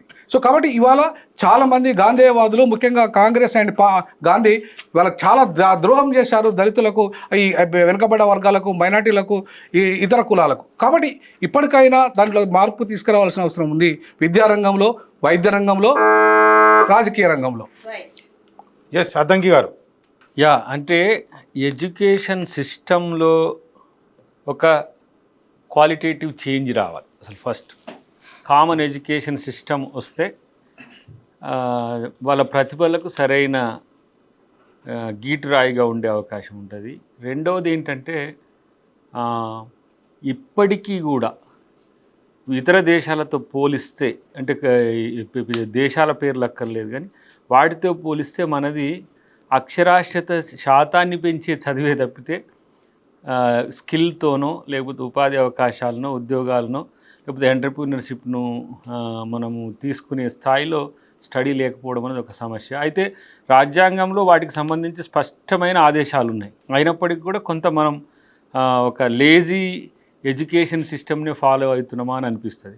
ఇంతకుముందు మిత్రుడు గుర్తు చేసినట్టుగా అమెరికాలో కామన్ స్కూల్ సిస్టమ్ ఎట్లా ఉందో ఇక్కడ కూడా కామన్ స్కూల్ సిస్టమ్ రావాల్సిన అవసరం ఉంది. దానికి ఇంకా ప్యారిటీస్ పెరుగుతున్న పరిస్థితి.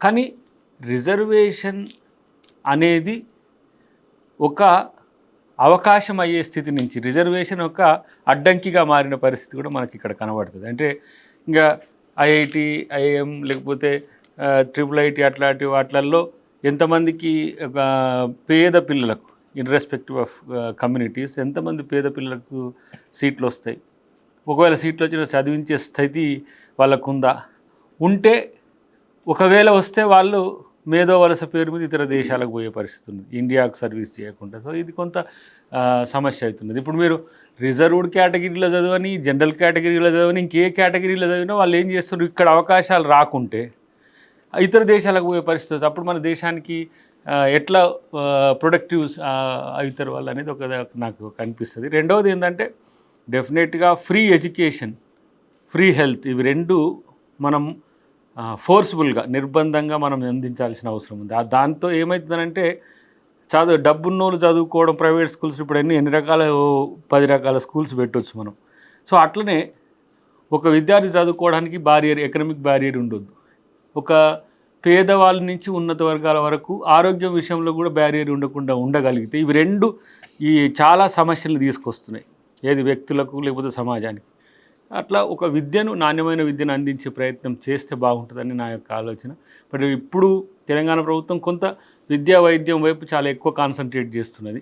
ఆ దిశగా అన్ని పార్టీల యొక్క ఎజెండాలు, ప్రజల యొక్క ఎజెండా కనుక ఉంటే ఒక ఒత్తిడి, ప్రెషర్తో కూడిన అవకాశం వస్తుంది. కాబట్టి అందరికీ అట్లాంటప్పుడు మీకు ఆ స్కూలు, మాకు ఈ స్కూలు ఇట్లా అని ప్యారిటీస్ లేకుండా ఉంటుంది అనేది నా అభిప్రాయం.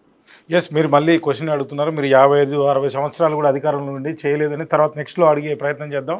ఆర్య గారు, అయితే వాస్తవంగా మీరు అన్నది ఈరోజు ఈ గడ్డు పరిస్థితికి మొత్తం భారతదేశ సమస్యలకు దాదాపు 50 సంవత్సరాల పైచిలుకు పరిపాలన చేసినటువంటి కాంగ్రెస్ పార్టీ పరిపాలన విధానాల వల్లనే భారతదేశం ఈ విధంగా ఉంది.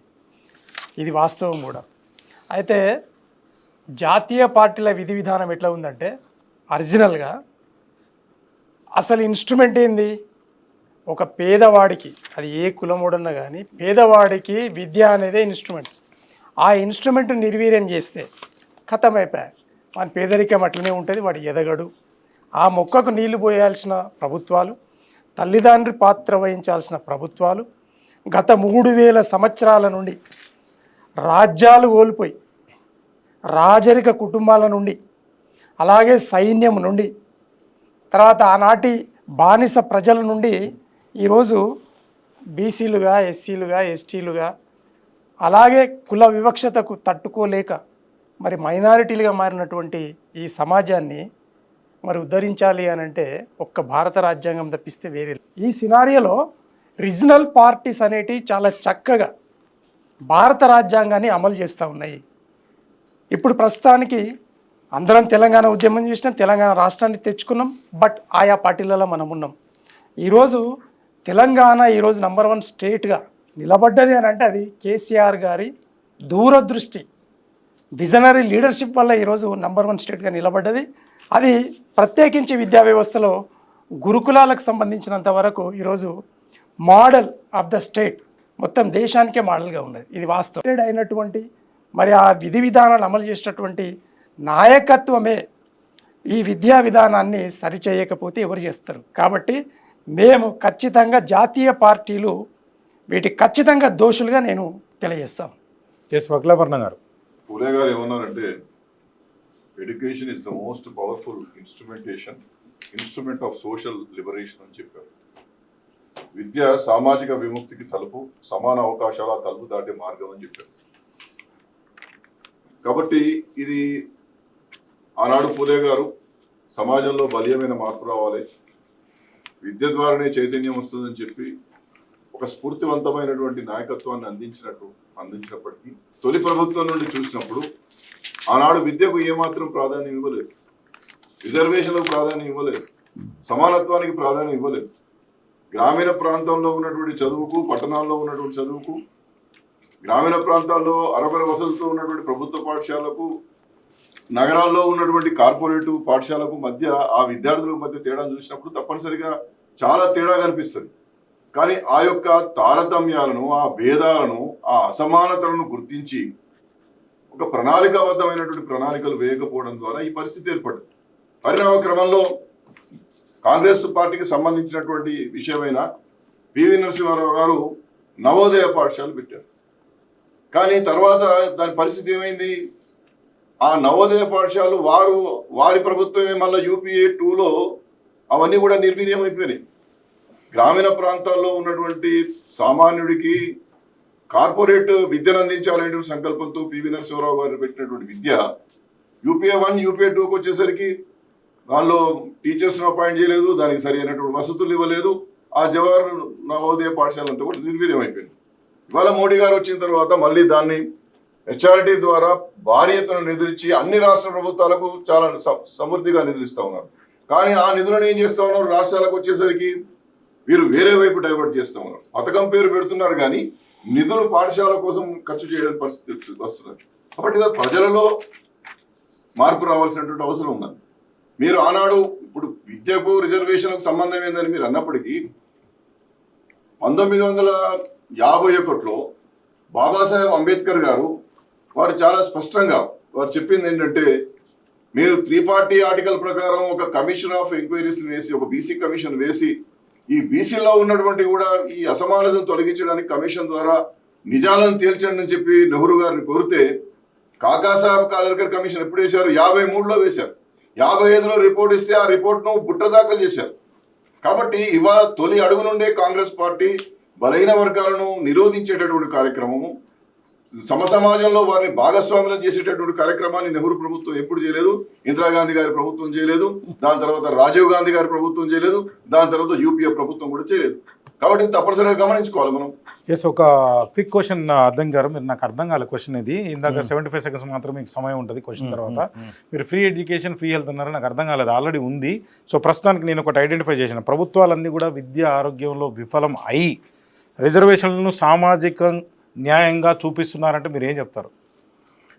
ఇప్పుడు ఒకటేంటంటే, ఇప్పుడు చదువుకునే అవకాశం వస్తే ఉద్యోగం వచ్చే అవకాశం ఉంటుంది, చదవలేకపోతే ఉద్యోగమే రాదు. ఇప్పుడు నేను చదువుకున్న కాచిగూడ హాస్టల్లో నేను అడ్లూరు లక్ష్మణ్ కుమార్ గారు వెళ్ళినాం. దాన్ని రిడ్రెసల్ కాదు, మ్యాక్సిమం హైట్ ఎంత ఉంటే అంత, దాంట్లో ఒక 1000 గదుల 2000 గదుల పెట్టి దాన్ని ఒక స్టడీ సెంటర్గా ఇంటర్నేషనల్ స్టాండర్డ్స్తో పెట్టారు. ఎందుకంటే నేను MCA చేసే రోజులో నాకు అదొక ఆదేరు, నేను సిటీలో ఉండాలంటే నా కాలేజీకి దగ్గర సెయింట్ ప్యాట్రిక్స్లో చదువుకుంటే. అట్లా వేల కొద్ది కాదు, లక్షల కొద్ది అక్కడ చదువుకున్నారు. దాన్ని ఇప్పుడు దాదాపు నేను అనుకుంటున్నా ఒక 100 to 200 crores దాన్ని ప్లాన్ చేస్తున్నాం. అంబేద్కర్ సెంటర్ అని, అంబేద్కర్ భవన్ ఉన్న ప్లేస్లో దాన్ని కూడా ఎంత క్రస్ట్ నుంచి ఎంత మ్యాక్సిమం మనకు బిల్డప్ ఏరియా ఉంటే 14 or 15 వరకు కూడా తీసే, అది గతంలో వాళ్ళు చేసే అవకాశం ఉంటే చేయలేకపోయింది. అట్లనే రూరల్గా కూడా TPSలను, తెలంగాణ పబ్లిక్ స్కూల్స్ను, తర్వాత ఇంటర్నేషనల్ స్కూల్స్ను ఇట్లా చేయడం ద్వారా ప్రైవేట్ విద్యను మినిమైజ్ చేయడం కాదు, పబ్లిక్ విద్యను లంబంగా చేయడమే మనం లక్ష్యంగా పెట్టుకొని ఒక ప్రయత్నం చేస్తున్నాం. అంటే మేము ఉన్నప్పుడు ముఖ్యమంత్రి గారితో మాట్లాడిన మిగతా మంత్రులతో చెప్పి ఇట్లాంటి ప్రోగ్రెసివ్ అన్నప్పుడు దాన్ని మీరే ఒక ప్లాన్ ఆఫ్ యాక్షన్తో ముందుకు పోవాలని అనే ఒక పరిస్థితి వస్తుంది. మీరు చదువుకుంటే మంచి ఆఫీసర్ అయితే డెఫినెట్గా సొసైటీకి మంచి ఉపయోగపడే. అప్పుడు రిజర్వేషన్ అనేది, నేను ఇప్పుడు నా పిల్లలకు నేను రిజర్వేషనే వాడుకోము, ఎందుకు మేము కొంత అప్గ్రేడ్ అయినాం కాబట్టి. సో అట్లాంటప్పుడు వాటి పాత్ర తగ్గిపోతుంటారు. దయాకర్ గారితో సంపూర్ణంగా ఏకీభవిస్తుంది. ఎందుకంటే ఆయన సామాజిక ఉద్యమకారుడు. నేను ఈ రోజు కూడా వారిని ఎన్నడూ MLCగా చూడను. ఇక్కడ వారికి మాకున్న అనుబంధం అది. వాళ్ళ మేము అంటున్నది ఏంటంటే, వాళ్ళ ఒక లక్ష్యంతో ఇక్కడ రెసిడెన్షియల్ పాఠశాలలు ఉన్నాయి, SC, ST, BCలు, మైనార్టీలు ఈ రాష్ట్రంలో సుమారు 1000 పైగా ఉన్నాయి. అక్కడ అరకొర వసతులు ఉన్నాయి. ఒకనాడు ఆయన, మేమందరం, మా ప్రొఫెసర్ గారు, మేమందరం సంక్షేమ హాస్టల్ చదువుకున్న నాడు పురుగులన్నం నీళ్ళచారని మేమందరం ఉద్యమాలు చేస్తేనే సంక్షేమ హాస్టల్ నుండి రెసిడెన్షియల్ పాఠశాలగా మారినాయి. ఇవాళ రెసిడెన్షియల్ పాఠశాలగా మారిన తర్వాత కూడా తెలంగాణ రాష్ట్రంలో ఈ మధ్య కాలంలో ఈ ప్రభుత్వం వచ్చిన తర్వాత ఎంతమంది మరణించినారో దయాకర్ గారిని చెప్పమనండి. దానికి కారణం ఏంటి? విషాహారం తినడం ఏంటి? తేలు గుట్టి మరణించడం ఏంటి? పాములు గుట్టి మరణించడం ఏంటి? అంటే మా పేద వర్గాల బిడ్డలకు ఏమి సెక్యూరిటీ భద్రత లేదా? జీవన భద్రత లేదా? మా తల్లిదండ్రులు మమ్మల్ని అందరినీ, మా పిల్లలందరినీ అక్కడ పోయి చదువుకొని గొప్పగా వర్ధిల్లుతారంటే మా పిల్లలు రోజుకు పిట్టల్లా మరణిస్తున్నారు. దానికి ప్రభుత్వం నుండి ఏమాత్రం బాధ్యత లేదు. సంక్షేమ మంత్రి గారు నా మిత్రుడే, మా అడ్డూరు లక్ష్మణ్ కుమారే, మా పున్న ప్రభాకర్ గారే ఉన్నాడు, మా దయాన ఎమ్మెల్సీ ఉన్నాడు. మరి వాళ్ళు ఇవాళ బాధ్యత తీసుకోవాలి. మన వర్గాల మనమే కాపాడుకోకపోతే లక్ష్యం నీరు గారిపోతున్నది కదా, అది గమనించమని మనవి చేస్తా ఉన్నాను. రైట్, సేమ్ క్వశ్చన్ సార్ మీకు కూడా. ఎస్, వస్తాము, ఒక్క నిమిషం సార్. ఆర్య గారు మీరు చెప్పండి. Same question. అంటే ఇప్పుడు మనం ఏం చేస్తుంటే విద్య ఆరోగ్యం పైన ఫ్రీ అంటారు, ఫ్రీగానే ఉన్నది, అందులో ఏం డౌట్ లేదు. కానీ మెరుగ్గా లేదని మాకున్నటువంటి అభిప్రాయం. దాన్ని కాకుండా ఎప్పుడు రిజర్వేషన్ల పైనే మాట్లాడడం, రాజకీయ, ఆర్థిక, సామాజిక, ఎడ్యుకేషన్ అంటే ఎన్ని రోజులు 75 సంవత్సరాల రాజ్యాంగం, దాంట్లో ఏం డౌట్ లేదు. మళ్ళీ సరే 80 అనుకుందాం రౌండ్గా, 79 సంవత్సరాలు కానీ. సో అయినా ఇట్లా ఉన్న వ్యవస్థ, అఫర్మేటివ్ యాక్షన్ ఇట్లా చూసాం అమెరికాలో అయితే. సో దానికి సంబంధించి మీరేం చెప్తారు? ఖచ్చితంగా అండి. ఇప్పుడు నేనైతే అగ్రవర్ణ సంపన్నులను కానీ, బీసీల సంపన్నులు కానీ, ఎస్సీల సంపన్నులు కానీ, చివరికి ఎస్టీల సంపన్నులు కానీ వాళ్ళ రిజర్వేషన్ల పరిధిని తొలగించాలంటున్నాం. ఎందుకు తొలగించాలంటున్నానంటే వాళ్ళకి మా ఎస్సీలకు ఎంటర్ధనం ఉండొచ్చు కాక, ఉన్నప్పటికీ ఇప్పుడు వివేక్ లాంటి వాళ్ళు పేరు ఇక్కడ తీసుకోవద్దు అనుకున్నా కానీ తీసుకుంటున్నా. మంత్రిగా ఉన్నారు కాబట్టి వారికి ఎందుకంటే రిజర్వేషన్లు, రాజకీయ రిజర్వేషన్లు?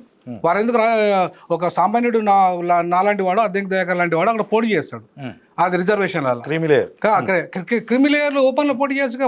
100 కోట్లు 150 కోట్లు 200 కోట్లు పెట్టి పోటీ చేసే స్థాయి ఉన్నాక నువ్వు వచ్చే రిజర్వేషన్లో పోటీ ఎట్లా పడతావు?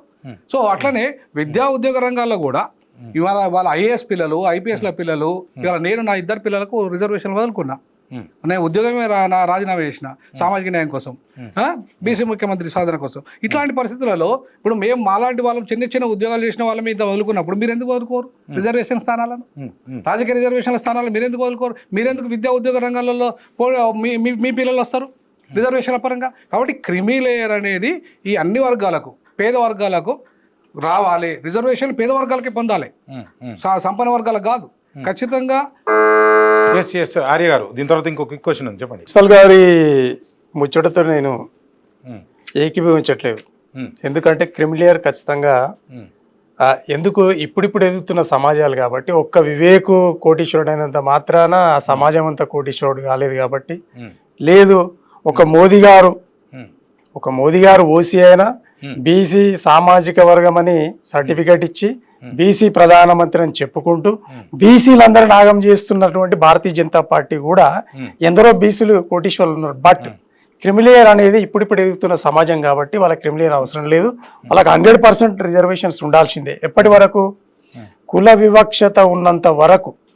అది 100 ఏళ్ళు కావచ్చు, 50 ఏళ్ళు కావచ్చు, ఇంకా 200 సంవత్సరాలు కావచ్చు. కుల వివక్షత మానసికమైనటువంటి రోగము పోయేంత వరకు రిజర్వేషన్స్ వాళ్ళకు ఉండాల్సిందే. దీంట్లో మరో మాట లేదు. మిత్రుడు మీరు అడిగిన ప్రశ్నకు సమాధానం చెప్తూ మోడీ గారు బీసీ కాదని మాట్లాడుతున్నారు. మోడీ గారు తైలిక్ సాహు అంటే గాండ్ల కులానికి సంబంధించినటువంటి వాడు.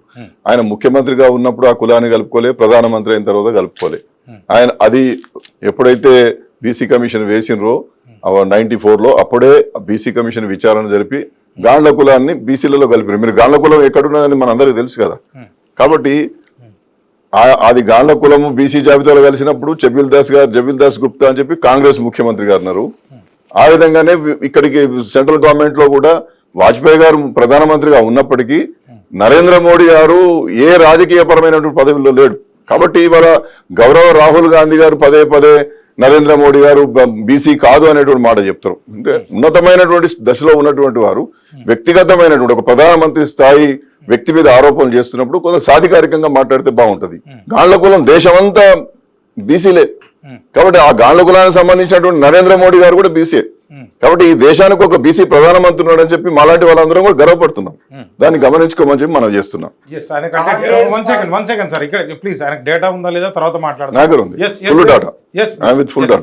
ఇప్పుడు నేను కుల వ్యవస్థ ఉన్నంతకాలం రిజర్వేషన్ ఉండాలి అని అంటున్నా. అది రద్దయిన తర్వాత రిజర్వేషన్లు రద్దు కావాలని కోరుకుంటున్నా. కానీ ఇవాళ ఆర్థికంగా ఎదిగిన వాళ్ళకి, పేదలకి పేదలు అదే కులంలో సేమ్ కులంలో ఆర్థికంగా ఎదుగునే వాళ్ళకి పేదలకి మధ్య తేడా లేదా? మరి ఇవాళ ఒక కుటుంబంలో 15 మంది ఐఏఎస్లు అయ్యండి ఒకటే ఒక కుటుంబంలో. మరి ఇంకా ఐఏఎస్లు అయ్యేటానికి మిగతా సామాన్యులు ఎప్పుడు రావాలి? అంటే ఎదిగిన వాళ్ళే ఒక కుటుంబంలో 15 మంది ఐఏఎస్లు అయితే వాళ్ళ కుటుంబం మొత్తం 21 మంది ఐపీఎస్లు ఐఏఎస్లు కలిపితే అంటే నేను పేరు చెప్పాల్సుకోలే ఆయనది.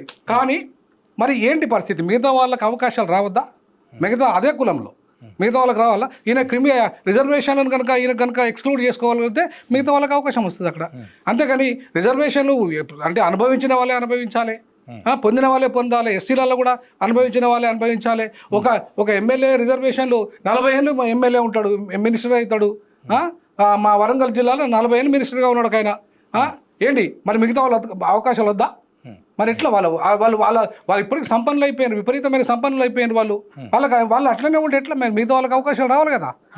సో రెండు వాళ్ళకి రావాలని నాకు రైట్ తర్వాత మాట్లాడుతుంది సార్. ఎమ్మెల్యే ఎంపీ అయితే డబ్బులు బాగా సంపాదించవచ్చు అని అర్థమవుతుంది నాకు. సరే మీరు చెప్పండి. ఆర్య గారు ప్రిన్సిపల్ గారితో మరోసారి నేను ఏకీభవిస్తూ మళ్ళా విరోధిస్తున్న ఏ విషయంలో అంటే ఉండాలి, బట్ రొటేషన్ పద్ధతిలో ఉండాలి. మీరు అన్నట్టు రొటేషన్ పద్ధతి దానికి అమలు చేసినట్టయితే ఖచ్చితంగా ఒకసారి రిజర్వేషన్ అమలు చేసుకున్న వాళ్ళు ఎవరైతే ఉంటారో, పొందిన వాళ్ళు ఉంటారో, ఆ కుటుంబం ఎదిగిన తర్వాత ఆ కుటుంబం తనంతలా తానుగా పక్క తప్పుకోవాల్సిన ఆలోచన వాళ్ళకు కూడా ఉండాలి. ప్రభుత్వాలు కూడా దాన్ని పసిగట్టి వాళ్ళని రిజర్వేషన్ కట్ చేస్తూ కొత్త వాళ్ళకి ఇవ్వాల్సిన బాధ్యత ప్రభుత్వాల మీద ఉంటుంది తప్పిస్తే వేరేదేం లేదు. కాబట్టి రొటేషన్ పద్ధతిలో ఉండాలి. అలాగే ఈరోజు కాంగ్రెస్ పార్టీ పాపాలన్నింటినీ మేము తొలగిస్తామని చెప్పి వచ్చినటువంటి భారతీయ జనతా పార్టీ ఈరోజు మళ్ళీ ఏం చేస్తూ ఉన్నది? బీసీ రిజర్వేషన్ల పాపమే కాంగ్రెస్ది ఆనాటి నుండి, గాంధీ గారి నుండి. ఈరోజు మళ్ళీ గాంధీని అడాప్ట్ చేసుకుంటారు వాళ్ళే, గాడ్సేను అడాప్ట్ చేసుకుంటారు వాళ్ళే. ఈరోజు మళ్ళా అంటే ఇద్దరు చిత్తు వాళ్ళే పట్టు వాళ్ళే. మరి ఎందుకు బీసీ రిజర్వేషన్ అమలు చేయట్లేదు? వాళ్ళ దగ్గర అధికారం ఉంది కదా. మరి బీసీ ప్రధానమంత్రి ఉన్నాడు కదా బాయ్. అంటే ఈడ ద్వంద్వ వైఖరి ఉన్నది. ఎట్టి పరిస్థితులలో బీసీలకు రిజర్వేషన్స్ గాంధీ ఇవ్వలేదు, నెహ్రూ ఇవ్వనియలేదు, ఈరోజు మోదీ గారు కూడా ఇవ్వనివ్వడం అన్నది శాశ్వతమైన ముచ్చట. అద్దంకి గారు ఒక్క నిమిషం. Please. One second. Please. Congress party మీద అందరూ అనడం అనేది కామన్, కానీ ఇప్పుడు ఈ మాత్రం డెవలప్ అయిందంటే అది విద్యలో వైద్యంలో కాంగ్రెస్ పార్టీ చేసిన ఘనతే ఒకటి. కావాల్సినంతగా అంటే 145 కోట్లు ఇప్పుడు ఇక్కడ. కాబట్టి ఇక్కడ బడ్జెట్ ఆ రోజుల్లో ఎట్లా ఉండే అనేది కంపేర్ చేసుకుంటే ఇప్పుడు కొత్తగా తెచ్చేదానికి రేపు మీరు చూడండి బీసీలకు చట్టసభలో రిజర్వేషన్లు తెచ్చేది కూడా కాంగ్రెస్ పార్టీనే అవుతుంది. అది రాహుల్ గాంధీ ప్రధానమంత్రి అయిన తర్వాతనే అవుతుంది. రెండవది రిజర్వేషన్ అనేది ఎప్పుడు అవసరం అవుతుంది అని అంటే కేవలం అది అందుబాటులో లేనప్పుడే. అందుబాటులో ఉంటే రిజర్వేషన్ ఎందుకు? రోజు నీకు కుండల నీళ్ళు దొరికినాయి అనుకో, నల్లకాడ పంచాయతీలే ఉండవు కదా. అసలు సమస్య ఇక్కడ ఏంటంటే మనం ఎడ్యుకేషన్ సెంటర్స్ను, ఎంప్లాయ్మెంట్ సెంటర్స్ను, మీన్స్ అది government, not even government, private సెక్టార్ని కూడా ఎక్స్పాండ్ చేసి ప్రైవేట్ సెక్టార్ కూడా మనం రిజర్వేషన్లు కనుక ఎక్స్టెండ్ చేయగలిగితే మరింత నిరుద్యోగిత కింది వర్గాల్లో ఉండకుండా పోతుంది. లేకపోతే ఆయనోడు సూపర్ రిచ్ అయిపోయా, లేనోడు అడుగు తినే కాడికి వచ్చే. సో ఈ ప్యారిటీస్ పోవాలంటే ప్రైవేట్ రంగంలో కూడా రిజర్వేషన్ రావాల్సిన అవసరం ఉంటుంది. భవిష్యత్తులో అది కూడా వస్తుంది. చూద్దాం. రేపటి రోజున రాజకీయ పక్షాల పోరాటం వేరు, సహజమైన సామాజిక ఉద్యమాల పోరాటాలు వేరుంటాయి. అవి సాధించే ఫలితాలు చాలా పెద్దగా ఉంటాయి. క్వశ్చన్ ఉంది, 75 సెకండ్స్ లో క్లోజ్ చేయండి. ప్లీజ్ మీరు చెప్పండి. మిత్రుడు 42% రిజర్వేషన్ల గురించి మాట్లాడినట్టున్నాడు. కేంద్ర ప్రభుత్వం ఇస్తలేదని. రాష్ట్ర ప్రభుత్వం పంపాల్సినటువంటి పద్ధతిలో పంపలేదు. రాష్ట్రపతి గారికి 200 కింద రిజర్వ్ చేసి వారిని ఆమోదించమని పంపారు. కేంద్ర ప్రభుత్వానికి 9th షెడ్యూల్లో పెట్టమనో పార్లమెంటు ప్రక్రియ చేయమని చెప్పి రాష్ట్ర ప్రభుత్వం పంపలేదు. పంపనప్పుడు 42% రిజర్వేషన్లు ఇచ్చేటటువంటి అధికారం కేంద్ర ప్రభుత్వం దగ్గర ఎక్కడున్నది? 9th షెడ్యూల్లో మీరు అమెండ్ చేయండి అని చెప్పి రాష్ట్ర ప్రభుత్వం నుండి బిల్స్ వెళ్ళినాయా? మీరు కనుక్కోండి. నేను సాధికారికంగా మాట్లాడుతూ ఉన్నాను, ఎందుకంటే ఆ ప్రక్రియలో బీసీ కమిషన్ చైర్మన్గా నేను ఆనాడు ఉన్నాను కాబట్టి ఆ విషయాలన్నీ కూడా నేను గౌరవ ముఖ్యమంత్రి గారికి, ప్రభుత్వానికి ఎప్పటికప్పుడు చెప్పిన. పంపించాల్సినటువంటి పద్ధతిలో పంపండి. బిల్ 3, బిల్ 4ను మీరు ఏమంటున్నారు 200 కింద రిజర్వ్ చేసి రాష్ట్రపతి గారికి పంపించినారు.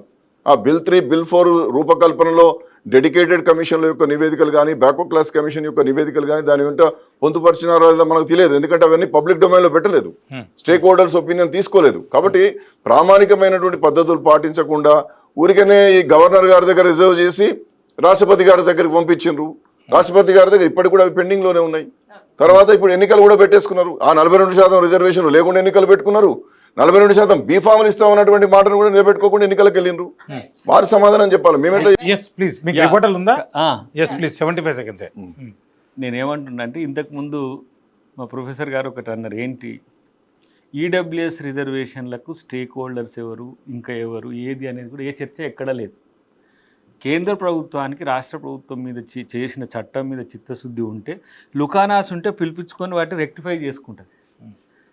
ఈడబ్ల్యూఎస్ రిజర్వేషన్లప్పుడు అందరం ఒప్పుకున్నాం, 90% అందరం 98 మేబీ. కాబట్టి అందరు కూర్చొని చేసుకోగలిగిండ్రు. ఎందుకు డిసెంట్ బీజేపీకి 42% విషయంలో? మేము పెట్టం, మేము చెయ్యం అంటాడు వాళ్ళ అధ్యక్షుడు. దాని వెనుక ఉన్న ఉద్దేశం ఏంటంటే వాళ్ళకి కేవలం బీసీ వ్యతిరేకత మాత్రమే.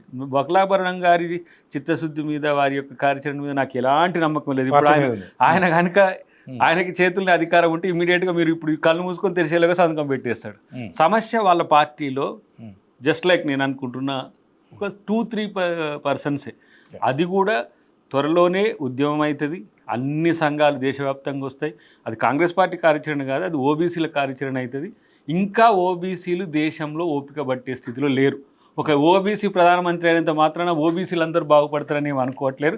డెఫినెట్ అది రేపు ప్రజా ఉద్యమంగా మారుతుంది. ఎస్ సార్, ఒక క్వశ్చన్ అడుగుతాను ఇక్కడ, ప్లీజ్ ప్లీజ్. ఈరోజు మ్యాచ్ ఫిక్సింగ్ బీసీ రిజర్వేషన్ల విషయంలో భారతీయ జనతా పార్టీ అండ్ కాంగ్రెస్ కలగలుపుకొని మాట్లాడుకొని మేము ఇస్తామని వీళ్ళు అంటే ఆనాడు అధికారం ఉన్న నాడి పనికే ఆలోచన చేయనటువంటి, రద్దు చేసినటువంటి, రిజెక్ట్ చేసినటువంటి కాంగ్రెస్ పార్టీ ఈరోజు ఏమంటుంది? అధికారం కావాలంటే బీసీ రిజర్వేషన్స్ ఇవ్వాలి అనే ఆలోచనకు మీరు వచ్చినట్టు కదా. అంటే ఇది నిజంగా కూడా ఆనాడు మోసం చేసిండ్రు. ఈరోజు దాన్ని తాను చెప్పినట్టుగా ఒక సిస్టమేటికల్గా పంపలేదు అనేది అక్కడ చెప్తా ఉన్నారు. మేము పంపాము, ఇట్లా చేస్తే బాగుంటుంది అక్కడ అంటాం. మరి పంచాయతీ ఎట్లా దక్కుతుంది అంటే ఈరోజు బీసీ సామాజిక వర్గం యావత్తు లేచి నిలబడి ప్రధానమంత్రి హోదాలో, ముఖ్యమంత్రి హోదాలో కూర్చున్న నాడు తప్పిస్తే అప్పటిదాకా బీసీ రిజర్వేషన్ అనేది తెగేదే లేదు. ఈ భారతీయ జనతా పార్టీ, కాంగ్రెస్ దొందే. వీళ్ళిద్దరు బీసీల విషయంలో పచ్చి మోస పూరితమైనటువంటి పార్టీ. ఇప్పుడు సరే, దయాకర్ గారు మేమందరం విమర్శించుకోవడం కాదు. నేను as a former BC commission చైర్మన్గా చెప్తున్నా, నేను విమర్శల కొద్దీ విమర్శ చేయాలనే ఉద్దేశం నాకు లేదు. Bharatiya Janata party ఒప్పుకున్నదా, match fixing అనే పదం వాడినారు, వీరు మాట్లాడినారు. నేను దాని కోలో పోవడం లేదు. నేను ఏం చెప్తున్నానంటే మీరు పంపించాల్సినటువంటి పద్ధతిలో పంపలేదు. ఇవాళ మీ హైకోర్టు కూడా ఏం చెప్పింది, మీరు where is your dedicated commission reports అని అడిగింది కదా. మీరు స్టేక్ హోల్డర్స్ ఒపీనియన్ ఎందుకు తీసుకోలేదని చెప్పి ఈ తెలంగాణ రాష్ట్ర ప్రభుత్వం ఇచ్చిన జీవో 9 కొట్టివేసారు కదా. 42% సంబంధించినటువంటి జీవోను ఇక్కడ ఉన్నటువంటి హైకోర్టు కొట్టివేసిందా లేదా? నేను పదే 100 సార్లు నేను ఇదే చెప్తా ఉన్నా. మీరు భారత ప్రభుత్వానికి బిల్స్ పంపించి మీరు పార్లమెంటరీ ప్రక్రియ చేయమని కోరినారా, 9th షెడ్యూల్లో పెట్టమని చెప్పి కోరినారా నేను అడుగుతున్నా. అడగండి, ప్రొఫెసర్ గారిని అడగండి. గాలి వినోద్ కుమార్ గారు వారు న్యాయశాస్త్ర కోవిదులే కదా.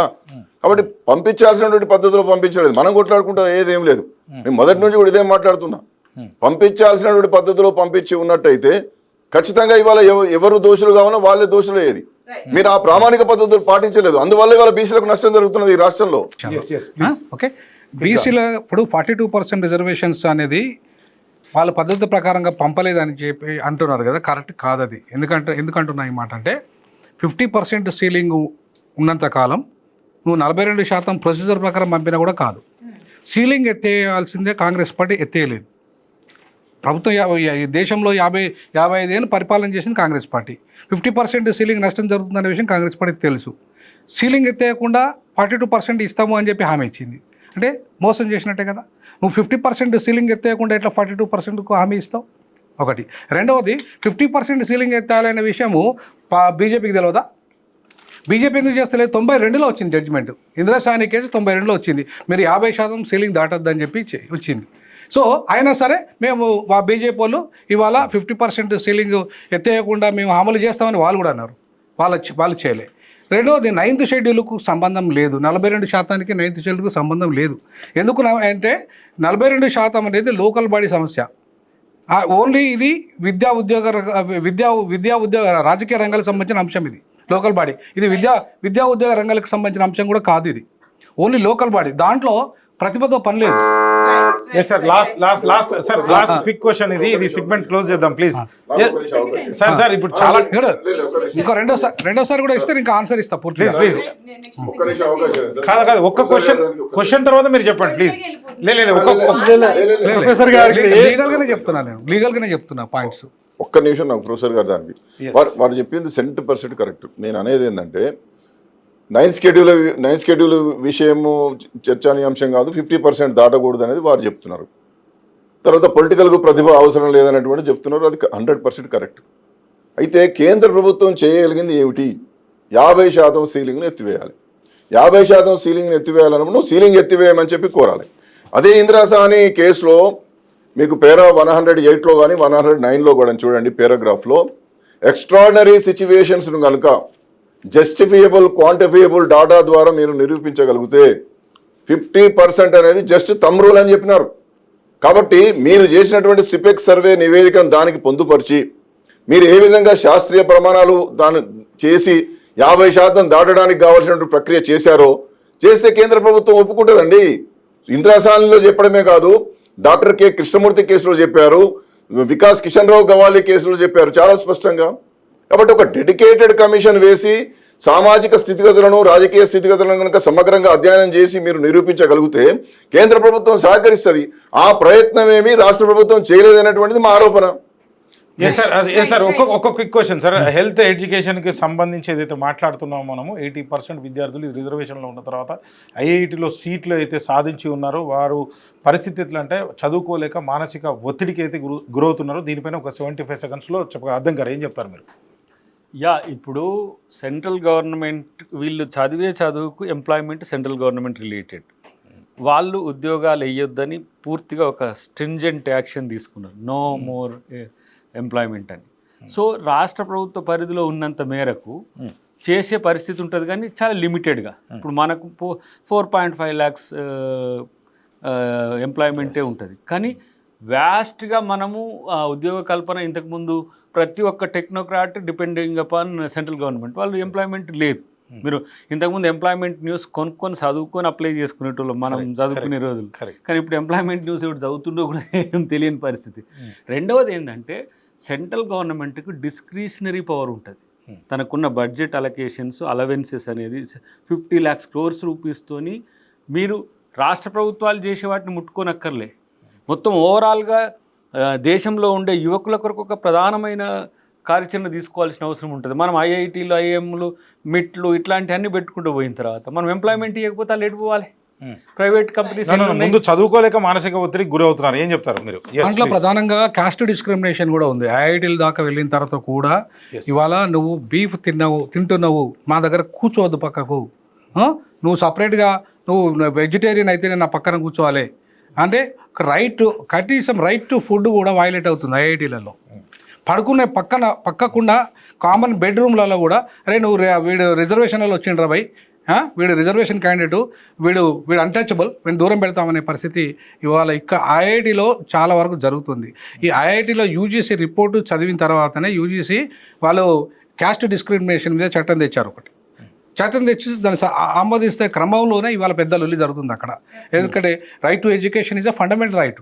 సో ఆ రైట్ వైలేట్ అవుతుంది, ఎక్కడ పెద్ద ఐఐటీలోనే వైలేట్ అవుతుంది, ఎందుకంటే ఆ క్యాస్ట్ డిస్క్రిమినేషన్ కారణంగా. రెండవది మీరు చెప్పినట్టుగా ఉపాధి ఉద్యోగ అవకాశాలు లేవు. సో ఆ క్రమంలో ఇవాళ అంత పెద్ద స్థాయిలో చదివినా కూడా అవకాశం లేకపోవడానికి కూడా వాళ్ళు ఒత్తిడి కారణమవుతున్నారు. ఎందుకంటే ఐఐటీ చదివిన తర్వాత పేరెంట్స్ అరే ఏం చేస్తున్నారు అంటే వాడు ఏం చెప్పలేని పరిస్థితి అక్కడ. సో కాబట్టి ఆత్మహత్య సూసైడ్ చేసుకునే టెండెన్సీ కూడా అట్లా తయారైంది. కాబట్టి ఇవాళ కేంద్ర ప్రభుత్వము రాష్ట్ర ప్రభుత్వాలు దీనికి బాధ్యత వహించాలి. ఐఐటీలో కుల వివక్షత, ఐఐఎంలో కుల వివక్షత, యూనివర్సిటీలో కుల వివక్షతకు ఖచ్చితంగా అమలు చేయాలి.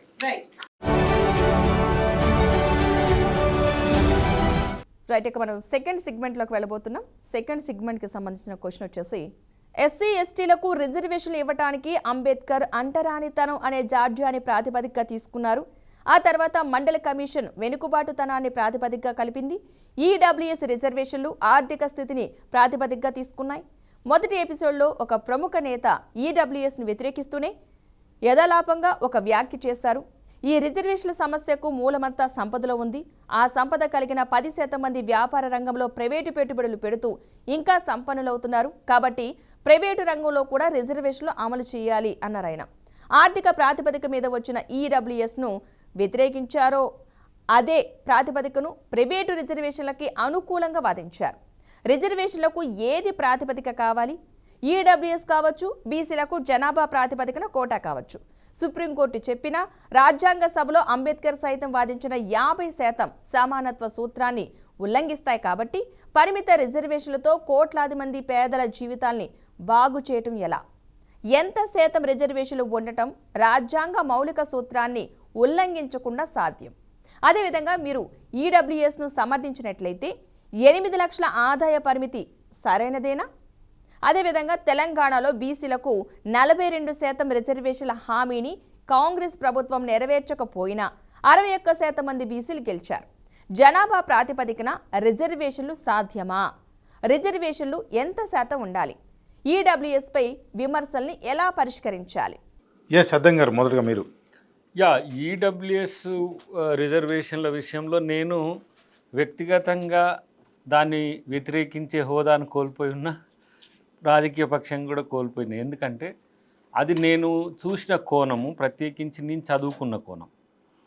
నేను ఎంకామ్ కానీ ఎంసీఏ కానీ ఆల్మోస్ట్ ఆల్ అవి రెండు కొంచెం కమర్షియల్ గ్రూప్సే. అవి చదివేటప్పుడు ఎక్కువ నాకు అగ్రవర్ణాల్లో పేదలు కనపడే స్థితిని చూసి మాత్రమే నేను దానికి స్పందించి, అంటే మాలాంటి వాళ్ళకి స్కాలర్షిప్స్ వస్తుండే, హాస్టల్స్ ఉంటుండే, కానీ వాళ్ళకి అవి కూడా లేని స్థితిని చూసి నేను సమర్థించినా కూడా జాతి మొత్తం అట్లా అన్ని పార్టీలు.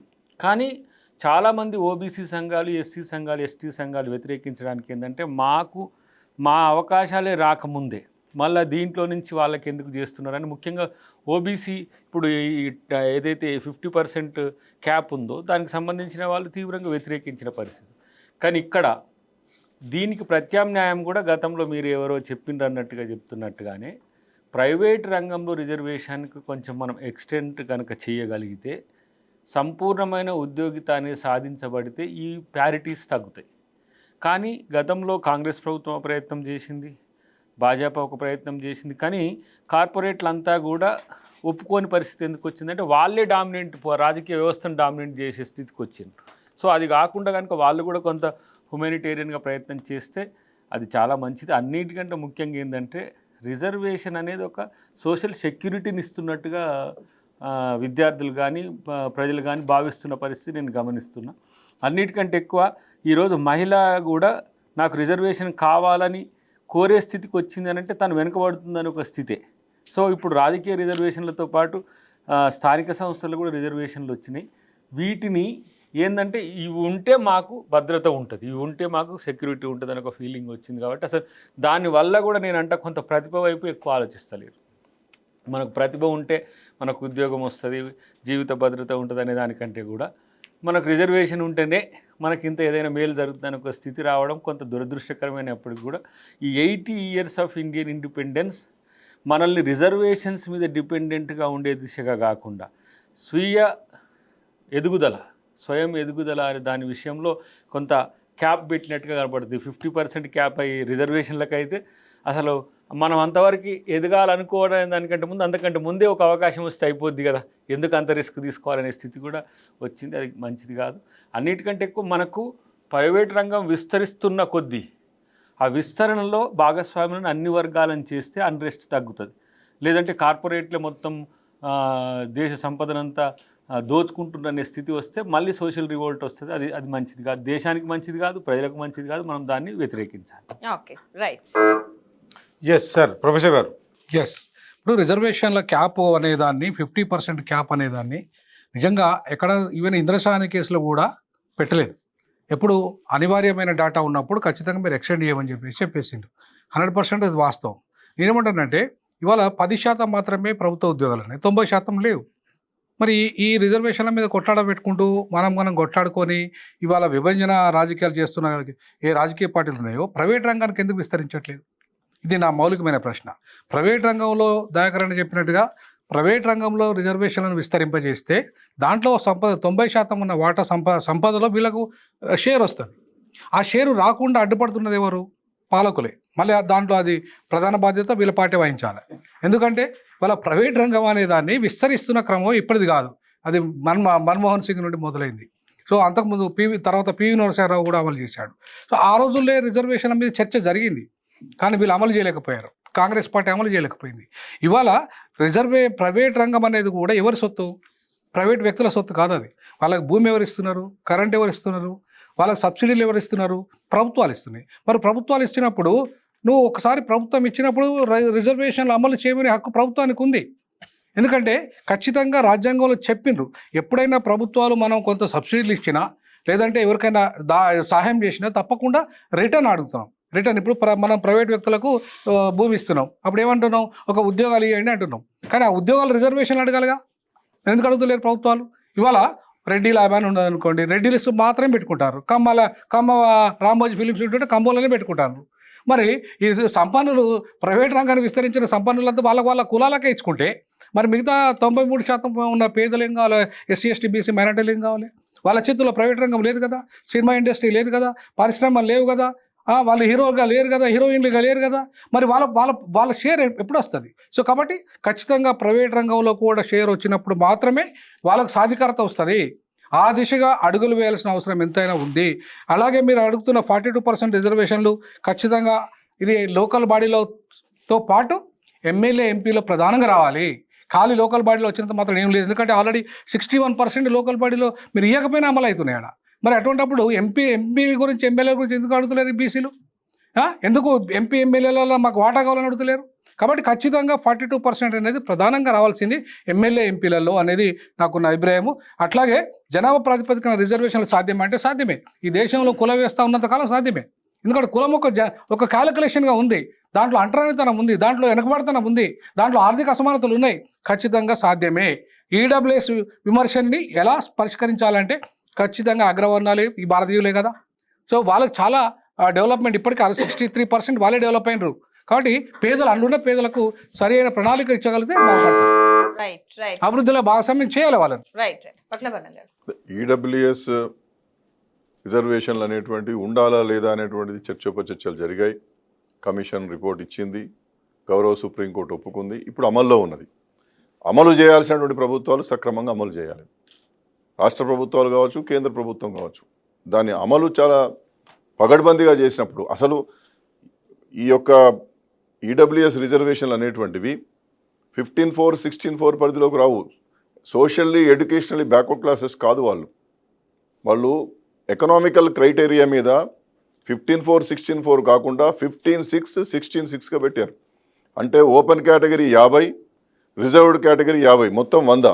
ఈ 100కు సంబంధం లేకుండా ప్రత్యేకంగా 10% రిజర్వేషన్లు ఎకనామికల్ క్రైటీరియా మీద ఇవ్వాలని చెప్పి సుప్రీంకోర్టు చాలా స్పష్టంగా చెప్పడం జరిగింది. ఇప్పుడు దయాకర్ గారు అదే విషయం చెప్పారు.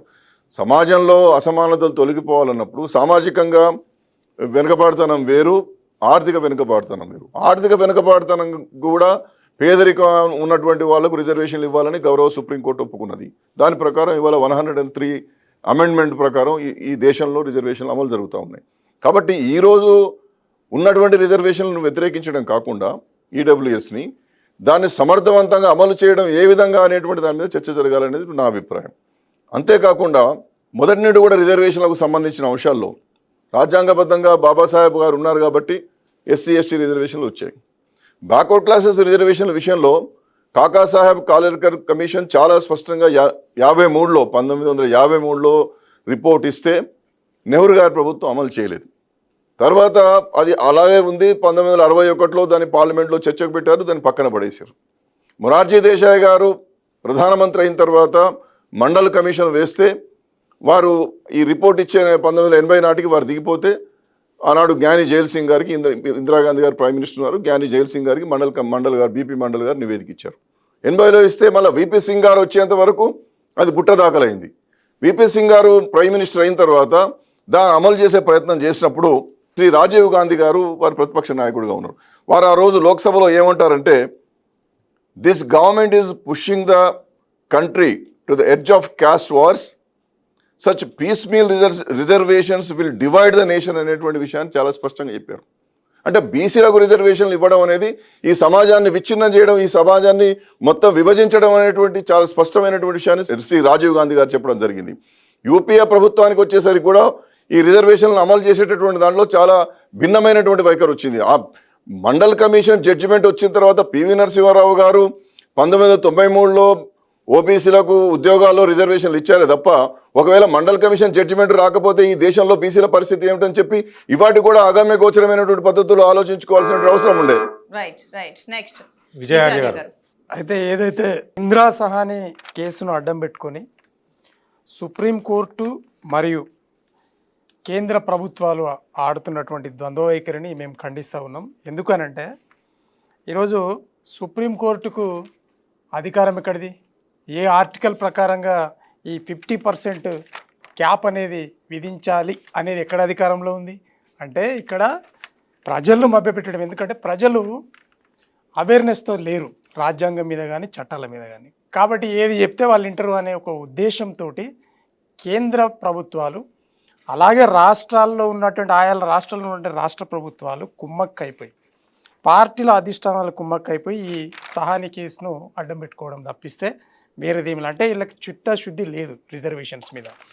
రెండవది ఏంటంటే ఈరోజు రిజర్వేషన్కు ప్రాతిపదికనే సామాజిక వెలి అంటారని తనం. ఇది అసలు రిజర్వేషన్ల హిస్టరీ తీస్తే సామాజిక వెలికి గురైనటువంటి ఏ కులానికైనా రిజర్వేషన్ ఇవ్వాలి అన్నప్పుడు భారతదేశంలో ఈరోజు బీసీలు, ఎస్సీలు, ఎస్టీలు సామాజిక వెలికి మరి గురైనప్పుడు ఈ మొత్తం సమాజాన్ని ఒక దగ్గరికి చేర్చి అంబేద్కర్ గారు రిజర్వేషన్స్ ప్రతిపాదించి అమలు చేస్తే గాంధీ గారు అడ్డుపడి బీసీల నిసలను విడదీశారు. ఓకే, అక్కడ దాకా ఆగండి. దాని తర్వాత ఇప్పుడు కూడా మళ్ళీ అంబేద్కర్ గారు ఎన్నో ఒక 100 సంవత్సరాలు 200 సంవత్సరాలు దూరదృష్టితోటి ఆలోచన చేసి బీసీలది డెడికేషన్ కమిషన్ వేసి వాళ్ళ జనాభా లెక్కలు తేల్చి వాళ్ళకి రిజర్వేషన్ అమలు చేయాలని చెప్పిన తర్వాత కూడా మరి 2 కమిషన్లు పడ్డాయి. కానీ దాంట్లో రాజకీయ రిజర్వేషన్లు ఇవ్వలేదు. మండల్ కమిషన్ పాస్ అయింది. మండల్ కమిషన్ పాస్ కావడానికే 20 ఏళ్ళు పట్టింది. 1980లో ఇస్తే రిపోర్టు, మళ్ళీ విపి సింగ్ గారు 92లో ప్రధానమంత్రి అయిన తర్వాత వచ్చినటువంటి రిజర్వేషన్స్ అవి. అంటే ఇక్కడ వివక్షత ఎక్కడ జరుగుతూ ఉంది అంటే ఇటు మొత్తం ప్రభుత్వం అంటే ప్రభుత్వ సెక్టార్లో వివక్షత బీసీ, ఎస్సీ, ఎస్టీలకు, అలాగే మరి ప్రైవేట్ సెక్టర్లో అయితే అసలు జీరో. ఎందుకు? ఉన్నదంతా ధనం అంతా ప్రైవేట్ సెక్టర్లో. కాబట్టి ఖచ్చితంగా ప్రైవేట్ సెక్టర్లో 100కు 100% బీసీ, ఎస్సీ, ఎస్టీ మైనారిటీలకు ఖచ్చితంగా రిజర్వేషన్ ఉండాల్సిందే, రావాల్సిందే. దానికోసం పోరాటాలకు ప్రజలు సిద్ధం కావాల్సిందిగా మేమైతే డిమాండ్ చేస్తూ ఉన్నాం, వాళ్ళని కోరుతూ ఉన్నాం ప్రజల్ని. అయితే ఈరోజు విద్యా వ్యవస్థలో తర్వాత ఉపాధి వ్యవస్థలో ఒరిజినల్గా రిజర్వేషన్ అమలు అవుతున్నాయా అని ఒకసారి చెక్ చేస్తే బ్యాక్లాగ్ పోస్టులు ఉన్నా కూడా వాటిని అలాగే వదిలేస్తారు, కానీ దాన్ని నియామకాలు జరపట్లేదు. ఇది వాస్తవం. కానీ మరి కొత్త రాష్ట్రం వచ్చిన తర్వాత ఉమ్మడి ఆంధ్రప్రదేశ్లో ఉన్నటువంటి ఏదైతే శాతం ఉండినో ఉద్యోగాలు, ప్రభుత్వ ఉద్యోగాలు, అందులో 2,37,000 పైచిలకు ఉద్యోగాలను కేసీఆర్ గారు సాధించి పెట్టారు. దాన్ని ఈరోజు రేవంత్ రెడ్డి గారు దాదాపు అమలు చేస్తూ ఉన్నారు. మేము కూడా అమలు చేశాం. ఇంకా 1,00,000 ఉద్యోగాలు ఇవ్వాల్సింది ఉంది. Please professor. గౌరవ సుప్రీంకోర్టు సార్ అన్నగారు అన్నట్టుగా మరి ఈడబ్ల్యూఎస్కి చట్టబద్ధత కల్పించినప్పుడు మరి 50% కూడా ఎందుకు చట్టబద్ధత కల్పించలేదు సెల్లింగ్ అనేది? సుప్రీంకోర్టుకు ఇప్పుడు 10% ఉన్న జనాభా గురించి అంత ప్రేమ ఉన్నది, మరి మిగతా 90% ఉన్న జనాభా గురించి ఎందుకు ప్రేమ లేకుండా పోయింది సుప్రీంకోర్టుకు? సుప్రీంకోర్టు ఏమన్నా రాజ్యాంగానికి అతీతమా? ఇవాళ రాజ్యాంగంలో ఎక్కడ కూడా నిబంధన లేదు. ఏది 50% సీలింగ్ పెట్టండి అని ఎక్కడ నిబంధన లేదు. మరి లేని నిబంధన నువ్వు ఎట్లా క్రియేట్ చేస్తావు? రాజ్యాంగం ఒకవేళ ఆ నిబంధన ఉండుంటే నీ సుప్రీంకోర్టుకు అధికారం ఉంటుంది. అసలు లేని అధికారాన్ని నువ్వెట్లా అమలు చేస్తావు? అంటే అర్థమైంది, సుప్రీంకోర్టు బ్రాహ్మణుల చేతిలో ఉంది, అగ్రవర్ణాల చేతిలో ఉంది. కాబట్టి తన ఇష్టారాజ్యంగా సుప్రీంకోర్టు తన నిర్ణయాలు తీసుకుంటుంది రాజ్యాంగానికి వ్యతిరేకంగా. సో తీర్పు ఇచ్చినంత మాత్రాన రాజ్యాంగమే సుప్రీంకోర్టు సుప్రీం కాదు. ఇది పార్లమెంట్ సాక్షిగా, ఇది నేను ఒక రాజ్యాంగ ప్రొఫెసర్గా చెప్తున్నాను. Supreme court is not above the constitution. They must obey the constitution basic fundamental principles. Who are you to not to obey this? నువ్వే సుప్రీంకోర్టు ఒబై చేయకపోతే ఇంకెవరు ఒబై చేస్తారు? ఈ దేశంలో రాజ్యాంగాన్ని అమలు చేయాల్సిన సుప్రీంకోర్టు, రక్షించాల్సిన సుప్రీంకోర్టే భక్షిస్తే అసలు ఇంకొకటి కొలీజియం సిస్టమ్ పెట్టాలని ఎక్కడైనా రాజ్యాంగాలు ఉందా? మీరు ఎట్లా పెట్టారు? మీరు మీ అవసరాల కోసం మీరు పెట్టుకున్నారు, బట్ ప్రజల అవసరాలను కూడా చూడాలి కదా సుప్రీంకోర్టు. ఎస్ సార్, ఒక క్విక్ క్వశ్చన్ ఉంది సార్. ఇప్పుడు సుప్రీంకోర్టుని ఆర్య గారు కూడా ఒకటి చెప్పారు, అంటే సుప్రీంకోర్టుతో పాటు గాంధీ గారిని కూడా తప్పుపెట్టారు. మేమేమనుకుంటున్నాం అంటే సుప్రీంకోర్టు తీర్పును కూడా రాజ్యాంగంలో భాగంగానే భావిస్తున్నాం. గతంలో నేను ఒక డాక్టర్ జయప్రకాష్ నారాయణ గారి ఇంటర్వ్యూలో ఆయన ఒకటే చెప్పారు, సుప్రీంకోర్టు తీర్పును కూడా మన రాజ్యాంగంగానే భావించాలంటారు. ఆయన చెప్పింది తప్పంటారా? ఏం చెప్తారు? 100% తప్పంటా నేను. ఎందుకంటే రాజ్యాంగంలో ప్రొవిజన్ ఉంటే సుప్రీంకోర్టు తీర్పు ఇవ్వచ్చు, ప్రొవిజన్ లేకుండా సుప్రీంకోర్టు డిస్క్రిషనరీ పవర్ ద్వారా ఇచ్చేది ఎప్పుడు ఉండాలంటే మెజారిటీ ప్రజల యొక్క మేలు కోరే విధంగా ఉండాలి. 50% సీలింగ్ విషయంలో మాత్రం ఒప్పుకోవు, 42% బీసీలకు ఇచ్చేటప్పుడు నువ్వు ఒప్పుకోవు. మరి నీ 10% ఉన్న ప్రజల కోసం దాంట్లో 3% పేదలు ఉంటే దాని మాత్రం చట్టబద్ధత కావాలనుకో నువ్వే సపోర్ట్ చేస్తావు, కనీసం ఎంకరేజ్ కూడా చేయవు. ఎవరైనా పిటిషన్లు వేస్తే కూడా దాన్ని ఎంకరేజ్ చేయలేవు, డిస్మిస్ చేసినావు. మరి నీకు ఎంత వివక్షత ఉంది సుప్రీంకోర్టుకు? సుప్రీంకోర్టులోనే వివక్షత ఉంటే ఇంకా వివక్షత ఊర్లలో ఉండదా? ఇంకా వివక్షత విశ్వవిద్యాలయాలు ఉండదా? ఈ న్యాయ వ్యవస్థలోనే అన్యాయం జరుగుతుంటే, న్యాయ వ్యవస్థలోనే రిజర్వేషన్లు వ్యతిరేకిస్తుంటే నువ్వు ఇప్పుడు సుప్రీంకోర్టులో ఇంతవరకు ఒక్క ఎస్టీ లేడండి. అంటే సుప్రీంకోర్టు న్యాయబద్ధంగా వివరించినట్ట? ఎస్సీ ఎస్టీలకు బీసీలకు రిజర్వేషన్ ఏ బేస్ మీద వ్యతిరేకిస్తున్నారు మీరు? ఐఏఎస్లు ఐపీఎస్లలో రిజర్వేషన్లు అమలు అవుతున్నప్పుడు నీ న్యాయ వ్యవస్థలో ఎందుకు అమలు కావద్దు? సో నీ న్యాయ వ్యవస్థలో అమలు చేస్తలేవంటే అర్థమైంది నువ్వే సుప్రీంకోర్టే డిస్క్రిమినేషన్ అమలు చేస్తుంది అంటే you are discriminating the right to equality before the law and equal protection of the laws violating by the supreme court. So ఒక లా ప్రొఫెసర్గా ఇవాళ నేను ఖచ్చితంగా సుప్రీంకోర్టు జడ్జిమెంట్ ఫైనల్ అని అనను. Parliament is the final, parliament is supreme, constitution is supreme. Sir, rebuttal ఇచ్చే ముందు ఒక్క నిమిషం సార్. అంటే న్యాయ వ్యవస్థల మీద అంటే నమ్మకం సన్నగిలుతుందా? రంజన్ గొగోయ్ గారు కూడా ఇంతకుముందు ఒక స్టేట్మెంట్ ఇచ్చారంటే అది నమ్మాలన్నా మేము ఏం చెప్పాలి? మీరు కామన్ మ్యాన్కి ఏం చెప్తారు మీరు? అయితే ఇక్కడ వాస్తవంగా ఏంటంటే సుప్రీంకోర్టు రాజ్యాంగానికి అతీతంగా ప్రవర్తిస్తూ ఉన్నది సుప్రీంకోర్టు. ఎందుకంటే ప్రజలు ఇచ్చే డబ్బుతోటి నీకు జడ్జిమెంట్ ఇస్తున్నావే తప్పిస్తే ప్రజలు సుప్రీం. ఇక్కడ ప్రజలు సుప్రీం, ప్రజల తర్వాత రాజ్యాంగం, రాజ్యాంగం తర్వాతనే ప్రభుత్వాలు, ప్రభుత్వంలో ఉన్నటువంటి 3 అంగాలు. ఇది సిస్టమ్. ఈ సిస్టాన్ని అతిక్రమించి జ్యుడిషియరీ వ్యవస్థ తన ఇష్టానుసారంగా ప్రవర్తిస్తూ ఉంటే అసలు యాక్చువల్లీ అడ్మినిస్ట్రేషను, లెజిస్లేచర్ను మరి సెంట్రలైజ్ చేయాల్సింది, దానికి డిసిప్లిన్ నేర్పాల్సినటువంటి జ్యుడిషియరీ వ్యవస్థ అది మరి సరే అనకూడదు. బట్ ఆ సుప్రీంకోర్టే ఒకవేళ పక్కదారి పడితే భారతదేశాన్ని, రాజ్యాంగాన్ని ఎవరు రక్షించాలి? ఇది కదా ప్రశ్న. కాబట్టి మేము ఖచ్చితంగా ఈ అవకతవకలన్నిటికీ కూడా సుప్రీంకోర్టును నిందిస్తూ ఉన్నాం.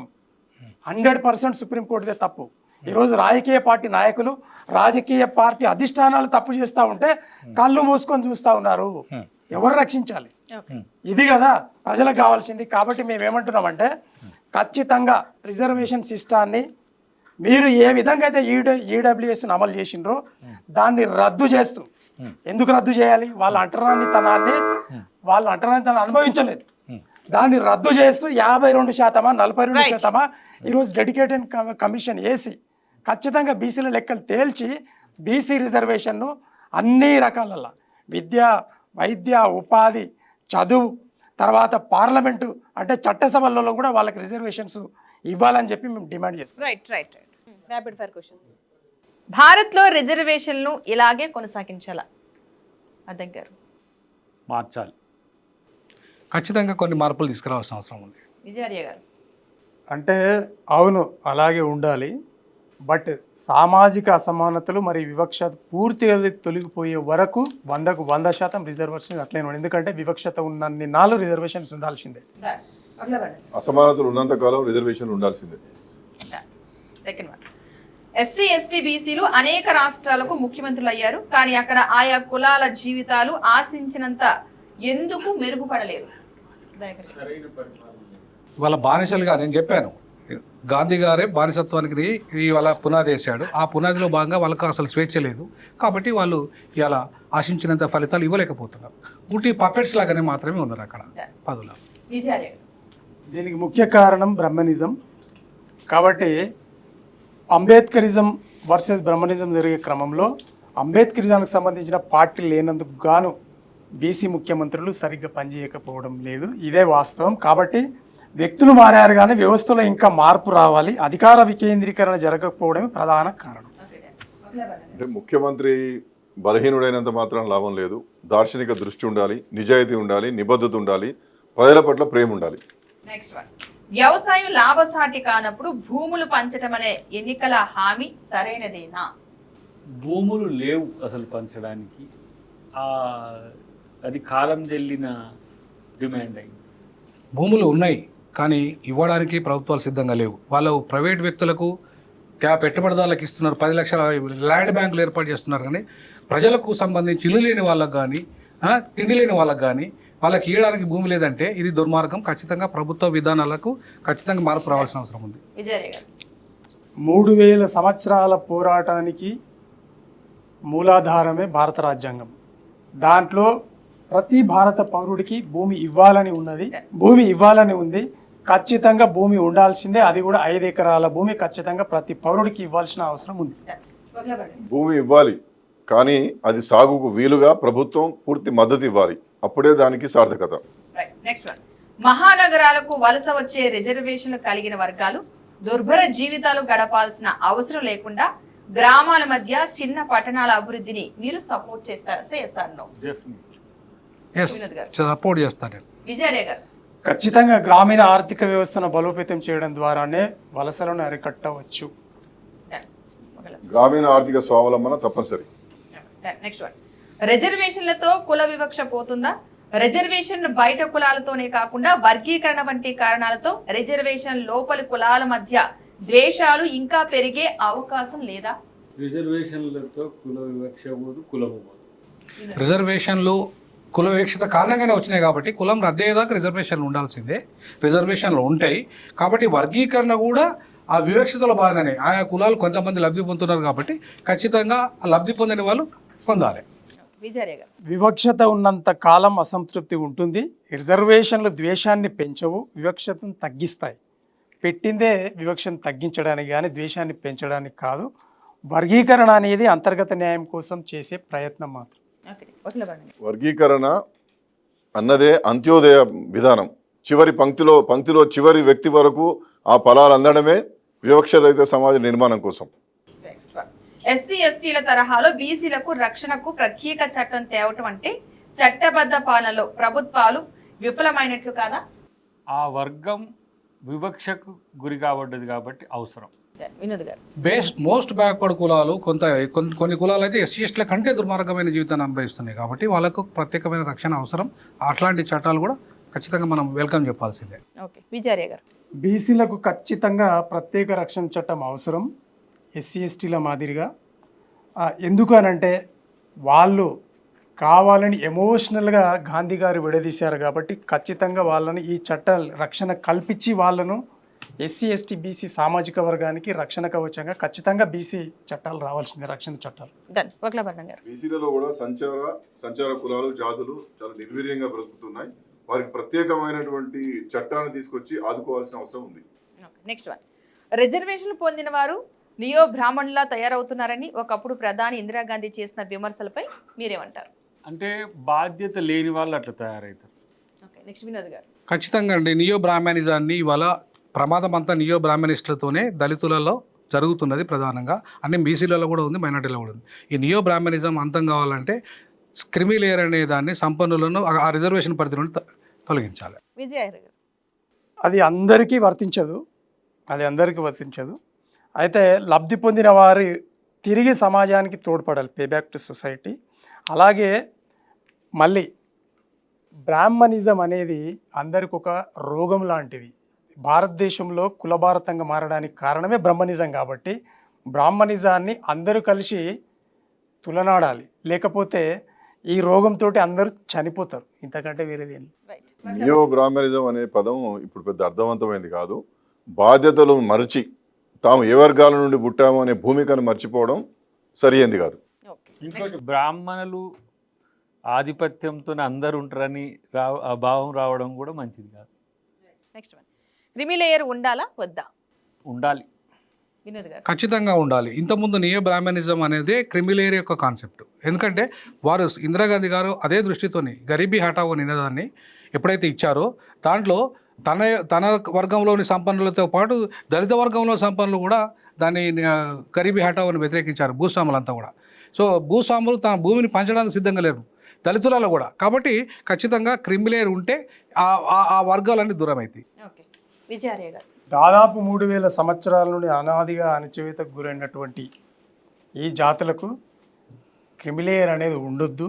వాళ్ళు ఎదిగేంత వరకు, ఎంతవరకు అనంటే ఎవరెస్ట్ శిఖరం వరకు ఎదిగేంత వరకు ఖచ్చితంగా ఉండొద్దు. ఎందుకు ఉండొద్దు అనంటే ఈడబ్ల్యూఎస్ నువ్వు ఎట్లా పెడతావు? 3000 సంవత్సరాల నుండి నువ్వు ఆనందంగా ఉండి పాపం వాళ్ళు బీసీ ఎస్సీ ఎస్టీలు అంత బాధపడుతూ ఉంటే ఈ రోజు వరకు కూడా నిన్నగాక మొన్న ప్రతిరోజు ప్రతి క్షణం ప్రతి గ్రామంలో ఏదో ఒకటి జరుగుతూనే ఉంది. కాబట్టి ఈ వివక్షత పోయే వరకు క్రిమిలేయర్ ఉండాల్సిన అవసరం లేదు. సమాజంలో వద్దనేటువంటి చర్చ పెద్దగా ఉన్నది. కాబట్టి ఆర్థిక ప్రాతిపదికన కాకుండా వివక్ష రహిత సమాజ నిర్మాణానికి క్రిమిలేయర్ అవసరం. Last one. చివరిగా దేశంలోని ఎస్సీ ఎస్టీ బీసీ ఇతర కులాలు మతాల్లోని పేద యువతకు మీరిచ్చే సందేశం ఏంటి? కష్టపడాలి, చదువుకోవాలి, ఉద్యోగం పొందాలి, ఆధిపత్యానికి వివక్షకు వ్యతిరేకంగా పోరాడాలి. వినోద్ గారు. ఇప్పుడు అభివృద్ధికి పేదరికం అడ్డు కాదు. బాబాసాహెబ్ అంబేద్కర్ నిరూపించాడు, ఇంకా చాలామంది నిరూపించారు.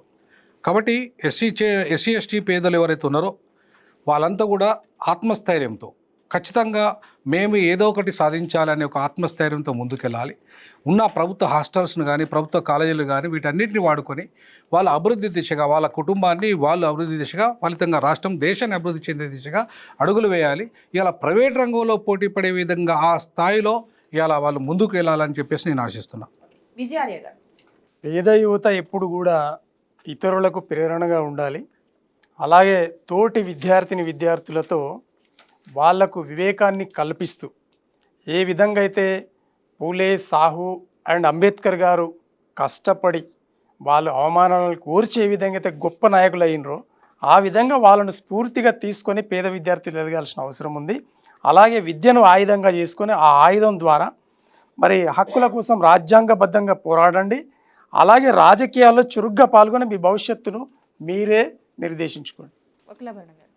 ప్రతిభకు ఏ అడ్డంకులు కూడా నిరోధించలేవు.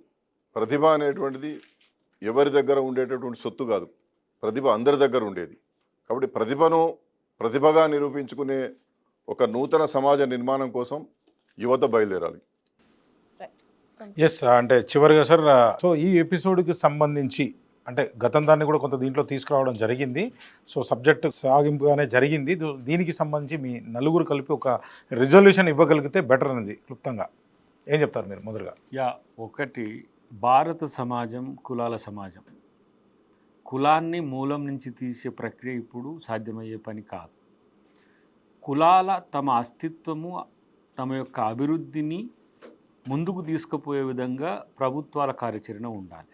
ఒకటి, కుల అస్తిత్వము, కుల ప్రజాస్వామ్యం వేరువేరు. కులం తన కులంగా ఎదుగుతూనే ఇతర కులాల పట్ల ప్రేమతో ఎదగాల్సిన స్థితి రావాలంటే ఆర్థిక స్వావలంబన ఉండాలి. దానికి తోడు అభివృద్ధి కూడా కలిగి ఉండాలి. ఆ దిశగా 80 సంవత్సరాల్లో ఎంత మేరకు ముందడుగు వేసినాం అనేది ప్రశ్నార్థకమైతే భవిష్యత్తు అలా జరగాల్సిన అవసరం ఉంది. వివక్ష లేని భారతము, లేదంటే ఆధిపత్యం లేని భారతం, సమాజంతో కూడిన భారతం అవసరం. దానికి ఈ తరం యువత నడుం బిగించాల్సిందిగా మనం చెప్పాల్సిన అవసరం. ఎంతకాలం అంటే ఆన్సర్ చెప్పగలుగుతారా మీరు? ఇది బిగిన్ కావాల్సిన అవసరం ఉంది. ఎందుకంటే ఇంకా కులాలు పాయలుగా విడిపోయి సమాజం అంతా కూడా కులాల అస్తిత్వంతో బతికే పరిస్థితి ఉండదు. అంటే తుకుడగా విడిపోతే ఐక్యత అనేది సాధ్యం కాదు. అలాంటప్పుడు కొన్ని దృష్టాంతాలు మనం గమనిస్తున్నాం. ఏంటి, ఒక వర్గం వాళ్ళు ఉంటే గొప్ప, ఇంకొక వర్గం వాళ్ళు ఉంటే తక్కువ. ఈ అంతరాలు మరింత పెరిగే పరిస్థితి రాకుండా ఉండాలంటే ప్రభుత్వం ఈక్విలిబ్రియం అనేది ఒక దాన్ని మనం ప్లాన్ చేసుకోవాలి. ఎక్సలెన్సీ బేస్డ్గా ఉండాలి. ఎట్ ద సేమ్ టైం పీడితుని పక్షాన ప్రభుత్వాలు ఉండగలిగితే, వాళ్ళు ఎదిగితే వాళ్ళతో సమస్యలు రావు. లేదంటే సోషల్ అన్రెస్ట్, సివిల్ వార్ ఎందుకు వస్తుంది అని అంటే ఇగో ఇలాంటి పరిస్థితులే ఉన్నవాడు. ఇప్పుడు బాబాసాహెబ్ అంబేద్కర్ ఏం చెప్పిండు, ఇది మిశ్రమ ఆర్థిక వ్యవస్థ చేస్తే 2 వర్గాలు సమమయ్యే స్థితి వస్తుంది, సామ్యవాదం వస్తుంది అని అనుకుంటే ఇది మళ్ళీ మనం పెట్టుబడిదారి ఆర్థిక వ్యవస్థ వైపు పోతున్నాం. అంతరాలు అంతకంతకు పెరిగిపోతున్నాయి.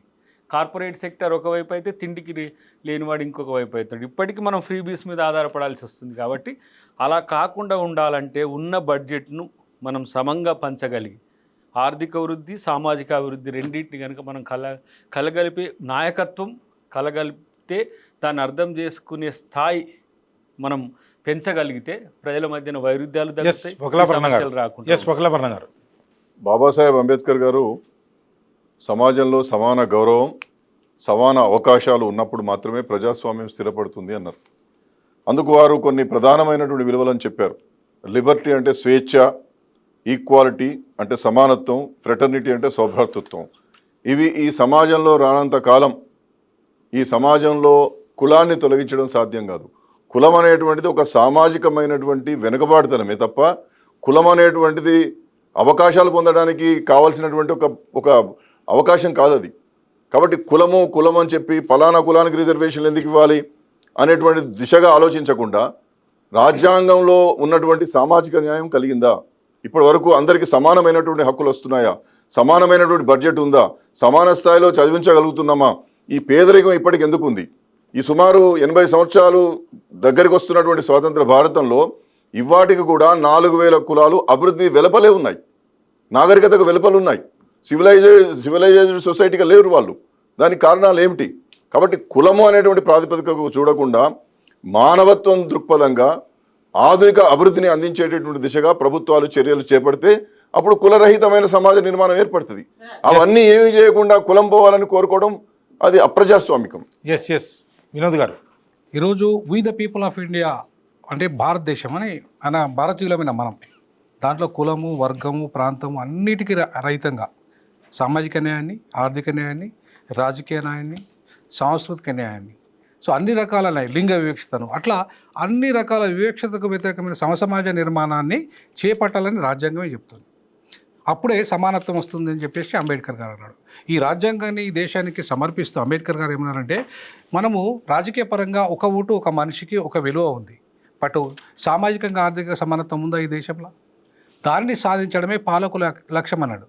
కానీ ఈ పాలకుల విధానాలన్నీ మొత్తం దానికి వ్యతిరేకంగా, రాజ్యాంగానికి వ్యతిరేకంగా జరుగుతున్నాయి. కాబట్టి ఇంకా కుల అసమానతలు, ఆర్థిక అసమానతలు, సామాజిక అసమానతలు, రాజకీయ అసమానతలు ఉన్నాయి. కాబట్టి వీటన్నిటిని తొలగించి సమసమాజం, సో ఒకవైపు కుల వర్గరహిత, వర్గం అంటే డబ్బున్నోళ్ళు పేదలు, కుల వివక్షత, వర్గ వివక్షత, ఈ రెండింటిని సమసమాజ నిర్మాణం వైపు మనం వెళ్ళినప్పుడే సమానత్వం వస్తుంది. అదే రాజ్యాంగం యొక్క మౌలిక లక్ష్యం. విజయరాయ్ గారు, ఈ అసమానతలకు కారణం ఆశ్రిత పక్షపాతం, బంధుప్రీతి, అవినీతికి మూలాధారాలైనప్పుడు 50% రిజర్వేషన్స్ క్యాప్ ఎత్తేయము అని అంటే ఖచ్చితంగా ప్రతి కుల జనాభా ఎంతనో లెక్కగట్టి ఎవరు ఎంత జనాభో వారికి అంతా అన్నట్టు 100% రిజర్వేషన్స్ మరి అందరికి ఇస్తే పంచాయతీ అవుతుంది కదా. ఇంకెందుకు ఇంకా రిజర్వేషన్ పెట్టింది ఒక కోణం అయితే, ఈరోజు రిజర్వేషన్స్ మాకు కూడా కావాలని వాళ్ళ కోరిక రావడం అదొక మంచి పరిణామం అయితే, కానీ సుహృద్భావ వాతావరణంలో ఉండాలి. కానీ ద్వేషపూరితమైనటువంటి ఆలోచన విధానంతో ఆ రిజర్వేషన్లు ఉండొద్దు అనే ద్వేషపూరితమైన ఆలోచనతోటి ఉన్నప్పుడు అది నిజంగా కూడా మళ్ళా మరోసారి జీవితంలో తప్పు చేసిన వాళ్ళు అవుతారు. మళ్ళీ ఆ వివక్ష కొనసాగుతూనే ఉంటుంది. కాబట్టి ఈ వైరి వర్గాలకు చెప్పేది ఏంటి అని అంటే, మీరు 54% ఆల్రెడీ దాటింది, ఇక్కడ కళ్ళ ముందు కనిపిస్తుంది అన్నప్పుడు ఇక్కడ ఎస్సీ, ఎస్టీ అండ్ మైనారిటీలు కలిపితే 46% ప్లస్ 10% ఈడబ్ల్యూఎస్ మొత్తం 56% పోయింది, 54% అన్నప్పుడు మేమేమంటున్నామనంటే, నీవు ఎత్తేయవు అని అంటే ఈడబ్ల్యూఎస్ రద్దు చేయి, లేదు అని అంటే అందరికీ సమానంగా అన్ని కులాలను, దేశంలో ఉన్న ప్రతి కులానికి, ప్రతి పౌరుడికి రిజర్వేషన్, ఇంక్లూడింగ్ ప్రైవేట్ రంగంలో కూడా, తర్వాత ప్రైవేట్ రంగంలో కూడా యాజ్ ఇట్ ఈస్. అందరికీ నమస్కారం. చర్చలో పాల్గొన్నందుకు, మీ అమూల్యమైన సమయాన్ని వెచ్చించినందుకు నమస్తే.